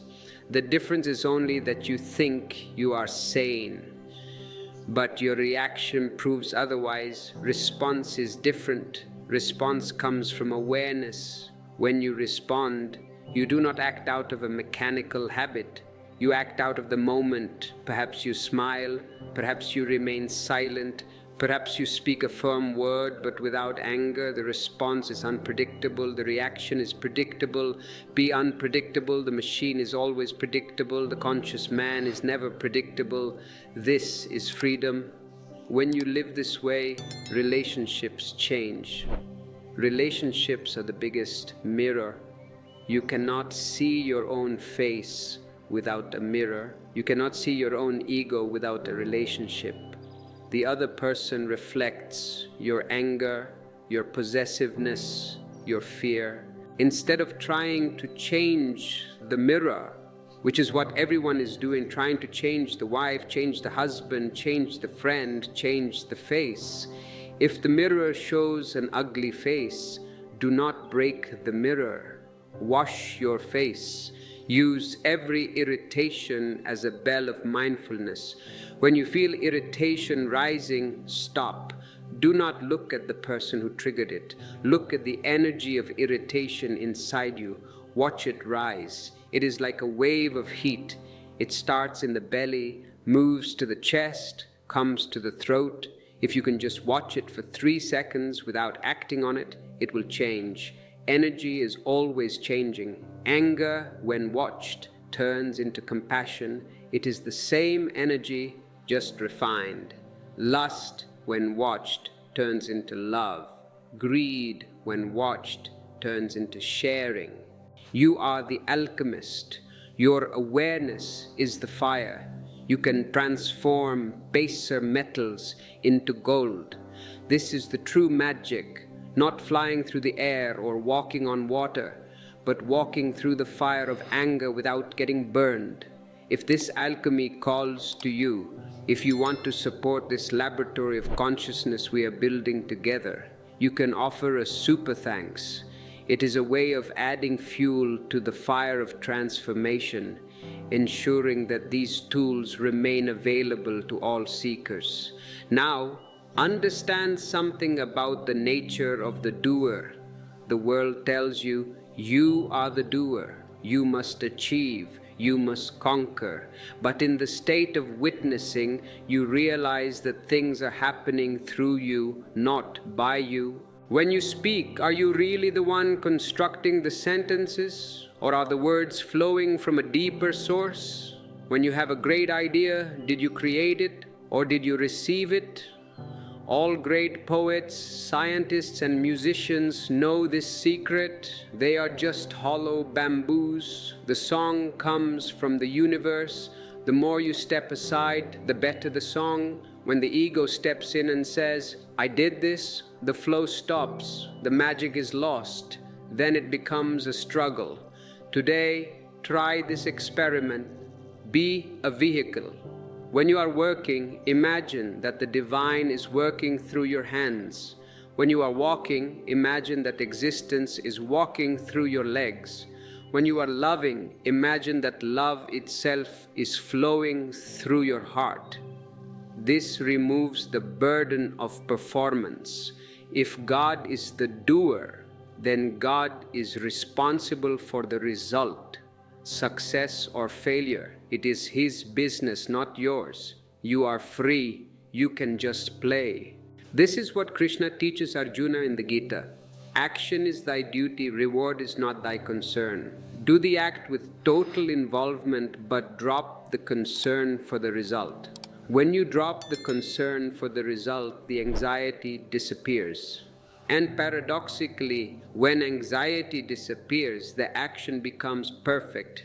Your hands stop shaking, your mind becomes clear. You are focused on the now, and the now is where perfection lives. So the silence you gathered in the night is not for hoarding, it is for spending. Spend it lavishly. Pour it into your work, pour it into your relationships. Do not be a miser. The more you give of this silence, the more you will have. It is an inexhaustible well. If you keep the well closed, the water will become stagnant, it will smell. Share your peace. A simple smile to a stranger is a sharing of peace. A kind word to a cashier is a sharing of peace. You are Johnny Appleseed, planting seeds of silence wherever you go. And sometimes the world will be too much. The noise will be overwhelming. You will feel the witness slipping away. You will feel the old patterns gripping you. Do not panic. Do not judge yourself. Oh, I lost it. I am a bad meditator. No. Just return. The moment you realize you have lost it, you have already found it. The realization is the return. Take a deep breath. Exhale the chaos. Inhale the center. The breath is your anchor. The boat may rock, the storm may rage, but the anchor holds. Whenever you feel lost during the day, come back to the breath. Just one conscious breath is enough to break the chain of unconsciousness. In, I am here. Out, I let go. Create small islands of meditation throughout your day. You do not need an hour, you need a minute. While waiting for the elevator, meditate. While the computer is loading, meditate. While waiting for the traffic light to turn green, meditate. These small moments, stitched together, create a garland of awareness. They keep the thread unbroken. If you wait until the evening to meditate again, the gap is too long. The world will have swallowed you. Reclaim the gaps. The gaps are where God lives. And now, let us talk about the evening. The cycle must close. Just as you learn to wake up, you must learn to unwind. The evening is the time to shed the day. Most people bring the office home. They bring the marketplace into the bedroom. They are physically at home, but mentally they are still arguing with the boss. This is insanity. Create a ritual of return. When you unlock your door, imagine you are leaving the world outside. Take off your shoes, not just your physical shoes, but your mental shoes. Leave the dirt outside, wash your hands, and as you wash them, visualize washing away the interactions of the day. Water is very purifying. It is not just cleaning the skin. It helps to discharge the static energy you have collected. Splash cold water on your eyes. It shocks the brain back into the present. Change your clothes. Put on something loose, something comfortable. Do not wear the uniform of the soldier in the sanctuary of the home. And then sit for 10 minutes, just 10 minutes. Do nothing. Do not turn on the TV immediately. Do not grab the phone. Just sit and let the dust settle. This coming home meditation is vital. It creates a boundary between the day and the night. It tells the nervous system, the war is over. You can rest now. If you do not do this, the adrenaline keeps pumping. And then you wonder why you cannot sleep. You are trying to brake a car that is going 100 miles per hour instantly. It cannot be done. You have to slow down the gears. Evening is for music, for poetry, for love, for laughter. It is not for logic. Avoid heavy discussions at night. Avoid violent movies. Avoid the news. The news is nothing but a catalogue of collective madness. Why poison your mind before sleep? Feed your mind with something beautiful. Read a few lines of a mystic. Listen to the sound of rain. Play with your dog. Animals are great Zen masters. They are always in the present. They never worry about the stock market. Learn from them. And if you have a partner, sit together in silence. You do not need to talk to connect. In fact, talking often separates. Words are walls. Silence is a bridge. Hold hands and just breathe together. Feel the energy flowing between you. This is true intimacy. Intimacy. When you share silence with another, you merge. The boundaries dissolve. And this merging is the best preparation for the ultimate merging of sleep. And so the wheel turns, from the deep sleep of the night to the awakening of the dawn, to the action of the day, to the unwinding of the evening, and back to the night. It is a circle. If you move through this circle with awareness, the whole circle becomes sacred. You are no longer running in a straight line towards death. You are moving in a circle of life, deepening with every revolution. You are not getting older, you are getting deeper. This is the promise of the meditative life. It turns the mundane into the miraculous. It turns the lead of existence into gold. Now, as you lie here, fully absorbed in this journey we have taken, feel the truth of it in your body. You are not just a collection of bones and blood. You are a field of energy. You are a frequency, and you can choose your frequency. You can choose the frequency of fear, or you can choose the frequency of love. You can choose the frequency of noise, or the frequency of silence. You are the tuner. You are the remote control. Do not hand the remote control to anyone else. Not to the politicians, not to the priests, not to your family. Keep the remote in your own hands. This is what I call responsibility. Responsibility. The ability to respond, the ability to choose your state. Most people are irresponsible. They say, he made me angry. She made me sad. The weather made me depressed. They have given their remote control to the world, and the world pushes the buttons, and they dance like puppets. Cut the strings. You are not a puppet. You are a master. Declare your mastery tonight. I am responsible for my inner space. No one can enter it without my permission. And in your inner space, keep a small shrine for the silence. It doesn't have to be a physical room. It is a room in your heart. Visit it often. Whenever you feel overwhelmed, close your eyes and go to your room. It is always there. It is always quiet. It is always waiting. And if you want to help us keep this digital shrine open for millions of others, consider becoming a member.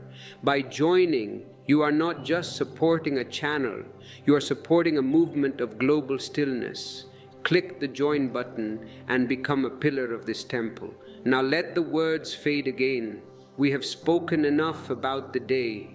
The day is far away. We are here in the eternal now. Let us return to the technique of letting go. We talked about letting go of the body, letting go of the mind. Now let us talk about letting go of the I. This is the final barrier. The I is the knot. It is the contraction that separates you from the whole. How to let go of the I? You cannot do it because the I is the doer. If you try to drop the ego says, look at me. I have dropped the ego. I am so humble. That is just the ego coming in the back door. You cannot drop it. You can only see that it is false. Look for the I. Where is it? Is it in your hand? No. If you lose your hand, you are still you. Is it in your heart? No. If you get a heart transplant, you are still you. Is it in your brain? No. The brain is a computer. You are the user. Where is this I? Search for it. Look behind the eyes. Look behind the thoughts. You will find nothing. And in that finding of nothing, you will find everything. The I is just a thought, a repetitive thought. I like this. I hate that. I want this. I fear that. It is a bundle of preferences and memories. When you sleep, the bundle loosens. The threads come apart. That is why sleep is so restful. The I is not there to nag you. Be willing to be nobody. In the spiritual world, to be a nobody is the highest achievement. A nobody is like a hollow flute. God can sing through it. A somebody is like a solid block of wood. You can only use it as a doorstop. Don't be a doorstop. Be a flute. Let the wind of sleep play you. Feel yourself becoming porous. The boundaries are melting. The room is breathing. Can you feel it? The walls are breathing. The space is alive. You are not separate from this space. You are made of the same stuff. Consciousness. It is all consciousness. The bed, the body, the air, the thought, all different forms of the same energy.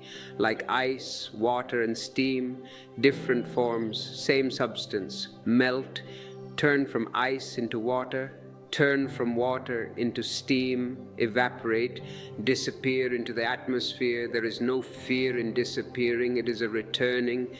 When the wave disappears, it becomes the ocean. It has come home. Come home, the door is open, the lights are dim, the feast is ready, the feast of silence. Eat, drink, be filled. You have been hungry for so long. You have been eating shadows, shadows of pleasure, shadows of success. They never satisfy. This silence satisfies. It is the real food. Let it nourish every cell of your body. And as you fill up with silence, notice how the need to think simply falls away. Thinking is a hunger search. You think because you're looking for an answer, looking for a solution.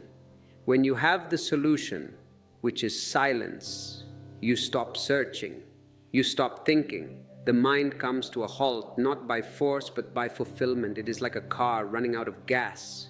It just rolls to a stop. Let your mind roll to a stop. No more gas, no more desire, no more questions, just resting. In this resting, healing happens spontaneously. The body knows exactly what to fix. It rushes energy to the tired muscles, to the stressed organs. It knits the tissues. It clears the toxins. Trust the body's wisdom. It is older than your mind. Your mind is a child. Your body is ancient. It carries the wisdom of millions of years of evolution. Let the master do his work. You just sleep. Sleep is the trust that the universe can manage without you. And it can. It manages the stars, the tides, the seasons. It can manage your life for a few hours. Hand over the keys. Surrender the driver's seat. Go to the back seat and sleep. The driver is trustworthy. The driver is love. We are moving into the deepest part of the night now. The world is quiet. The collective mind is quieting down. It is easier to meditate now than at any other time. You are riding the wave of global rest. Use this wave. Let it carry you further out, away from the shore of the known, into the ocean of the unknown. Don't look back. There is nothing there for you right now. Ahead lies the mystery. Ahead lies the dreamless. Ahead lies God. Go. Go with courage. Go with joy. You are an explorer of the inner space. And the treasure you find there, no one can take away from you. It is yours forever. This treasure is not gold or silver. It is not something you can hold in your hand. It is a feeling of absolute okayness. No matter what happens, sickness, health, poverty, wealth, deep down, everything is okay. This okayness is the treasure. It is the rock that anchors you. When you have this, you stop begging. You stop begging for attention, for love, for approval. You become an emperor in the nude perhaps, but an emperor nonetheless, because true empire is inner. And sleep is the time to inspect your empire, to walk through the halls of your own inner castle. It is vast, it is beautiful, and it is yours. As you drift deeper now, let us look at the nature of the mind one more time. The mind is a survival mechanism. It was designed to keep you safe in the jungle. It is constantly scanning for danger. Is that a tiger? Is that a snake? In the modern world, there are no tigers, but the mind still scans. Is that an insult? Is that a threat to my job? Is that a rejection? It invents tigers where there are none. This is anxiety. Anxiety is just the survival instinct spinning in a vacuum. It is nothing real to fight, so it fights shadows. In this meditation, we are telling the guard dog, "Thank you, you are a good dog, but there are no tigers tonight, you can sleep." Visualize petting this guard dog. The mind, it is tired too. It has been barking all day. Soothe it. Shh, it is safe. Go to sleep. When the survival instinct relaxes, creativity awakens. Have you noticed? Your best ideas often come in the shower or just before sleep or while driving on a quiet road. Why? Because the guard dog was sleeping. The channel was open. Tonight you are opening the channel wide. You are not just sleeping to recover energy, you are sleeping to receive inspiration. Who knows what solutions will come to you in the night? Who knows what songs, what poems, what inventions are waiting in the ether, looking for a quiet mind to land on? Be that quiet landing strip. If you are too busy, too noisy, the divine guests cannot land. They circle and go somewhere else. They go to a poet, a mystic, a child. Become a host for the divine. Empty yourself. And if you feel that this emptying is filling you with something higher, consider supporting this channel with a super thanks. It is a way of saying, I value this space. It is a way of keeping the landing strip open for others. Now let us go into the phenomenon of lucid living. We talked about lucid dreaming, knowing you are dreaming. But the ultimate goal is lucid living, knowing that life itself is a dream. What is a dream? It is a projection of the mind. Is your waking life not a projection? You see what you want to see. You hear what you expect to hear. You project your past onto the present. You are living in a private world, a bubble of your own creation. Waking up spiritually means popping the bubble. It means seeing things as they are, not as you are. Sleep helps you pop the bubble because in sleep the projectionist takes a break. The film stops. For a few hours you are not projecting, you are just being. Use this time to reset your vision. Pray to existence, clean my eyes, let me see the truth tomorrow. Let me see beauty where I saw ugliness. Let me see God where I saw enemies. This is a powerful prayer. Clean my eyes. And as the cleaning happens, you might feel a tingling in the third eye, the space between the eyebrows. This is the center of intuition. In deep relaxation, this center often activates. It is like a radar that sees the invisible. Do not focus on it too hard. Just be aware of a soft pressure, a soft light in the forehead. It is the dawn of wisdom. Wisdom is not knowledge. Knowledge is borrowed. You get it from books, from teachers, from Google. Wisdom is yours. It bubbles up from your own silence. It is fresh. Knowledge is stale water. Wisdom is a fresh spring. Sleep digs the well deeper so the spring can flow. So do not be afraid of the depth. Some people are afraid of deep sleep. They are afraid of not knowing. They want to be in control, but you cannot be in control and be wise. Control is for the shallow. Wisdom is for the surfer who rides the giant wave. Surrender to the wave. Let it take you. And as you surrender, notice how the breath becomes almost imperceptible. It is there, but it is so fine, so delicate. It is like a silk thread. This subtle breath connects you to the subtle body, the body of light. You are shifting gears from the gross to the subtle, from matter to energy. In this energy body, there is no pain. If you have physical pain, a backache, a headache, notice that as you go deeper, the pain becomes distant. It is still there perhaps, but it is happening to the body, not to you. You have stepped back. This distance is the beginning of healing. Pain needs your attention to thrive. If you withdraw your attention and place it on the silence, the pain often dissolves. It is starved of energy. Use your attention like a flashlight. Do not shine it on the problem. Shine it on the solution. Shine it on the peace. Where attention goes, energy flows. If you focus on, I can't sleep, you are sending energy to the insomnia. You are making it strong. If you focus on, I am resting, you are sending energy to the rest. Be smart with your energy. Be a conscious investor. Invest in rest. And if you want to invest in this community to help us create more content that heals, consider becoming a member. It is a small investment with infinite returns in the world of spirit. Now, I want to speak to you about the concept of nothingness. In the West, nothingness is scary. It means non-existence. In the East, nothingness is the ultimate. It is no-thingness. It means you are not a thing. You are a process. You are a flow. Things die. Cups break. Houses fall. Bodies decay. But the flow is eternal. You are a river, not a rock.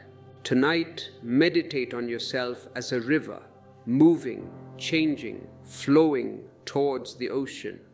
You cannot step in the same river twice, and you cannot meet the same person twice. You are new every moment. The person who went to bed is not the person who will wake up. You are dying and being reborn every millisecond. If you understand this, you will never be bored. How can you be bored? You are living with a stranger, yourself. Every morning, look in the mirror and say, "Hello, stranger. Who are you today?"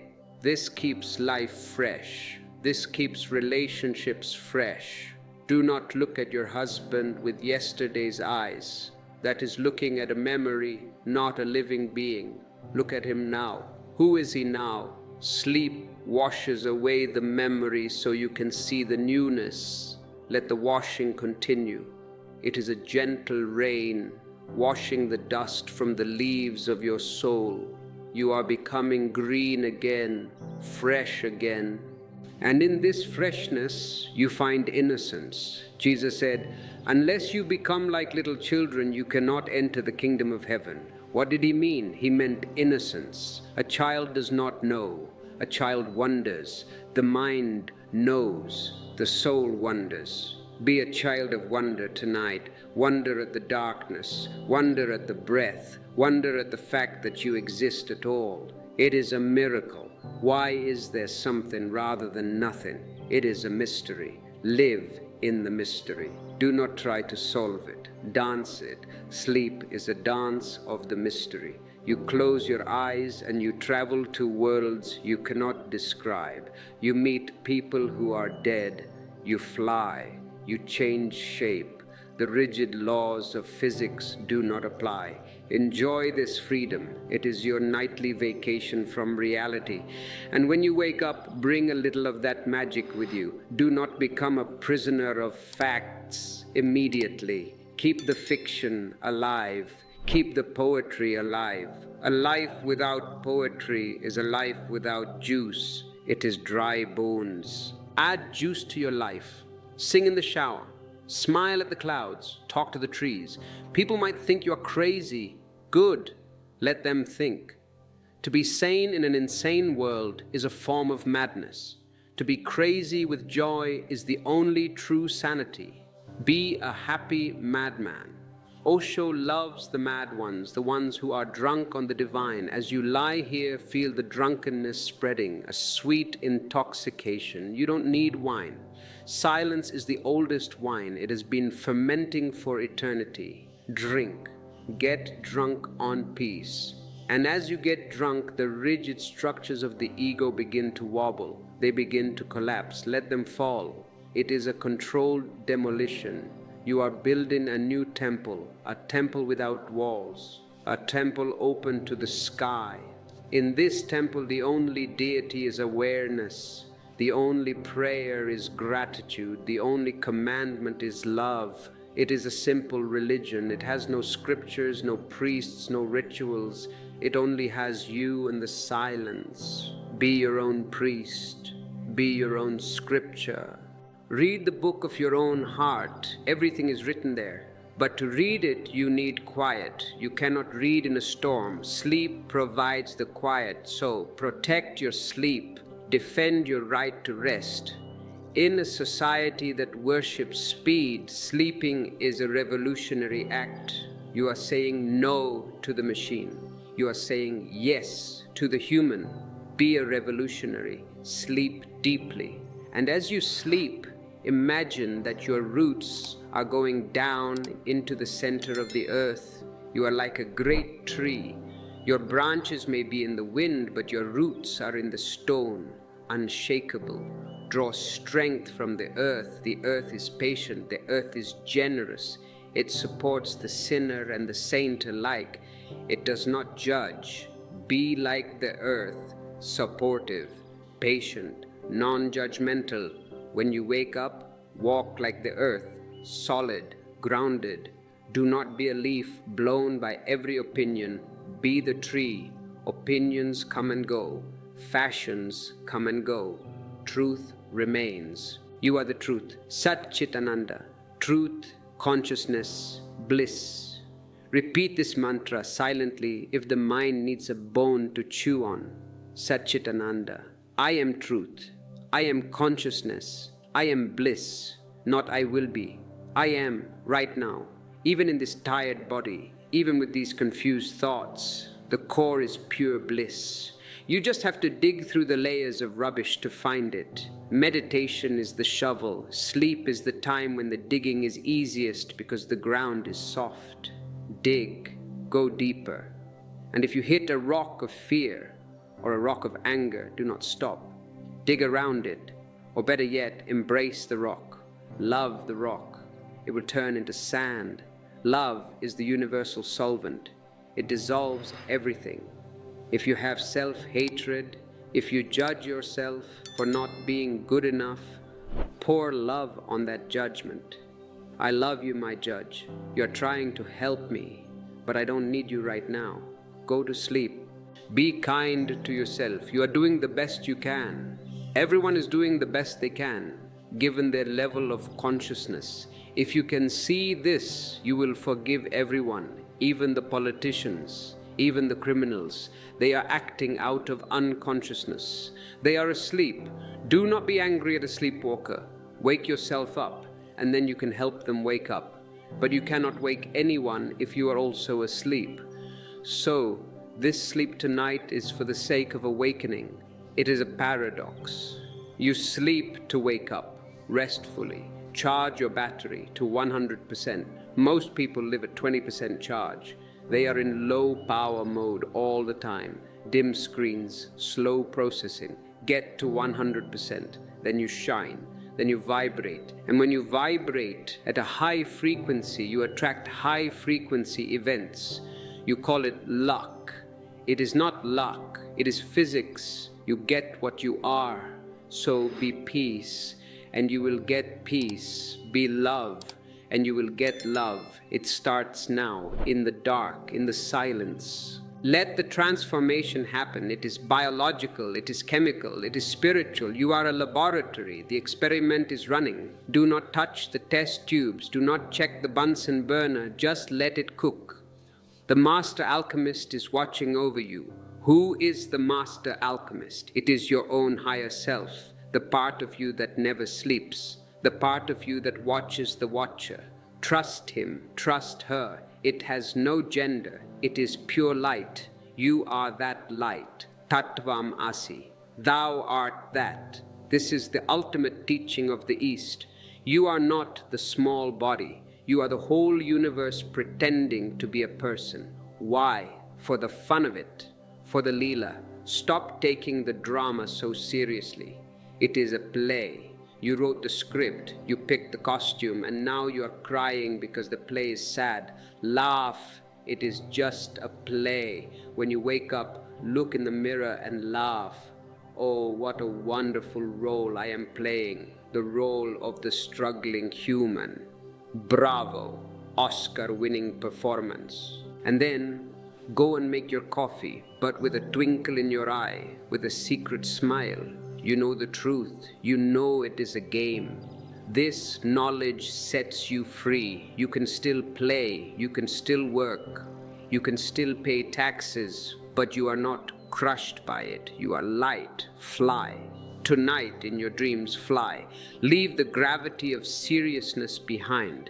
And if you want to fly with us, if you want to be part of a flock of birds flying towards the sun, join our channel, subscribe. It is a way of saying, I am ready to fly. The wind is under your wings. Let go of the branch.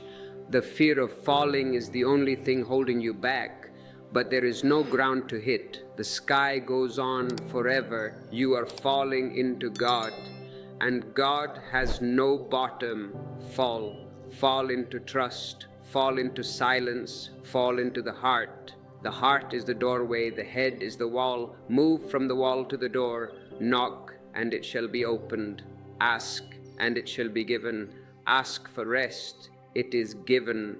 Ask for peace, it is given, but you have to ask with your whole being, not just with words, with your surrender. Surrender is the question. Silence is the answer. Be silent now. Let the answer come. It comes as a blanket of calm. It comes as a slowing of the pulse. It comes as a deepening of the breath. Receive it. You are worthy. You don't have to prove anything. Your existence is your proof. God does not make junk. You are a masterpiece. Maybe a little dusty, maybe a little cracked, but a masterpiece. Sleep allows the master artist to restore the painting, to fill in the cracks with gold. This is the Japanese art of kintsugi. When a pot breaks, they fill the cracks with gold. The pot becomes more beautiful than before. The flaw becomes the feature. Your wounds are your gold, your struggles are your beauty. Do not hide them. Let them be filled with the gold of awareness. You are becoming a golden being, golden light filling the cracks, golden light filling the scars. You are healing, you are becoming whole, and from this wholeness a new life will emerge, a life of grace, a life of ease. Struggle is optional, suffering is optional, pain is inevitable, but suffering is a choice. Choose peace, choose it now in the sanctuary of your bed. I choose peace. Say it silently, let it vibrate in your cells. I choose peace. And the cells will respond. Yes, we choose peace. It is a democracy. Your cells are the citizens. You are the president. If the president panics, the citizens panic. If the president is calm, the citizens are calm. Lead your citizens into the land of sleep. My friends, my cells, my bones, my blood, the day is over. We have done good work. Now we rest. We are safe. Talk to your body. It listens. It loves your voice. Be a gentle leader. And as you lead them into the valley of rest, notice the landscape changing. The sharp edges of the day are softening. The colors are becoming twilight colors. Purple, indigo, deep blue. The colors of the inner eye. Bathe in these colors. They are cooling. They are soothing. You are entering the indigo cave of the soul. In this cave, a fire is burning, the eternal flame. Sit by the fire. Warm your hands. You are not alone. All the masters, all the Buddhas, all the awakened ones are sitting by this fire. It is the same fire. You are in good company. Silence is the language spoken around this fire. Listen, understand, remember, you have been here before. This is your true home. You visit it every night, but you forget. Tonight, try to remember. I was at the fire. I was with the silence. Carry the scent of wood smoke, the smoke of burned ego into your morning. Let people smell the silence on you. Where have you been? They will ask. You look different. I have been to the fire, you will say. I have been home. This is the journey from the circumference to the center and back to the circumference to share the light. Be a light bearer. But first, you must be a light receiver. Receive the night. It is liquid light, dark light. Drink it. Let it fill every empty space. There is no rush. Eternity is long. You have all the time in the world. In fact, you have no time. You are beyond time. Rest in the timeless. Rest in the deathless. Rest in the self. And as you rest, the world continues. The planets spin. The galaxy rotates. You are being carried on a great spaceship through the cosmos. You don't have to drive, you don't have to navigate, just enjoy the ride. It is a beautiful ride. Look out the window of your soul, see the stars. They are your brothers and sisters. We are all made of light. Sleep now, child of light. Sleep and remember, sleep and forget. Forget the false, remember the true. The process is automatic. You just have to allow it. Allow, accept, let be. These are the keys. Turn the key. The lock opens. The door swings wide. Step through into the vastness, into the peace that passeth understanding, into the love that knows no opposite, into the silence that is the mother of all sound. You are there. You are that. Be. Just be. Nothing more to do, nothing more to be, just this breath, this moment, this silence. And as the night turns towards its deepest hour and the silence becomes absolute, we reach the point where words must dissolve completely into being. But before we let the final curtain of silence fall, let us understand the greatest secret of all, the secret of returning. You have journeyed far tonight. You have traveled from the circumference of your busy life to the center of your being. You have left behind the masks, the roles, the heavy costumes of identity. You have floated in the void. You have tasted the nectar of nothingness. But the journey is not one way. The mystic does not stay on the mountaintop forever. He comes down. He returns to the valley. Why?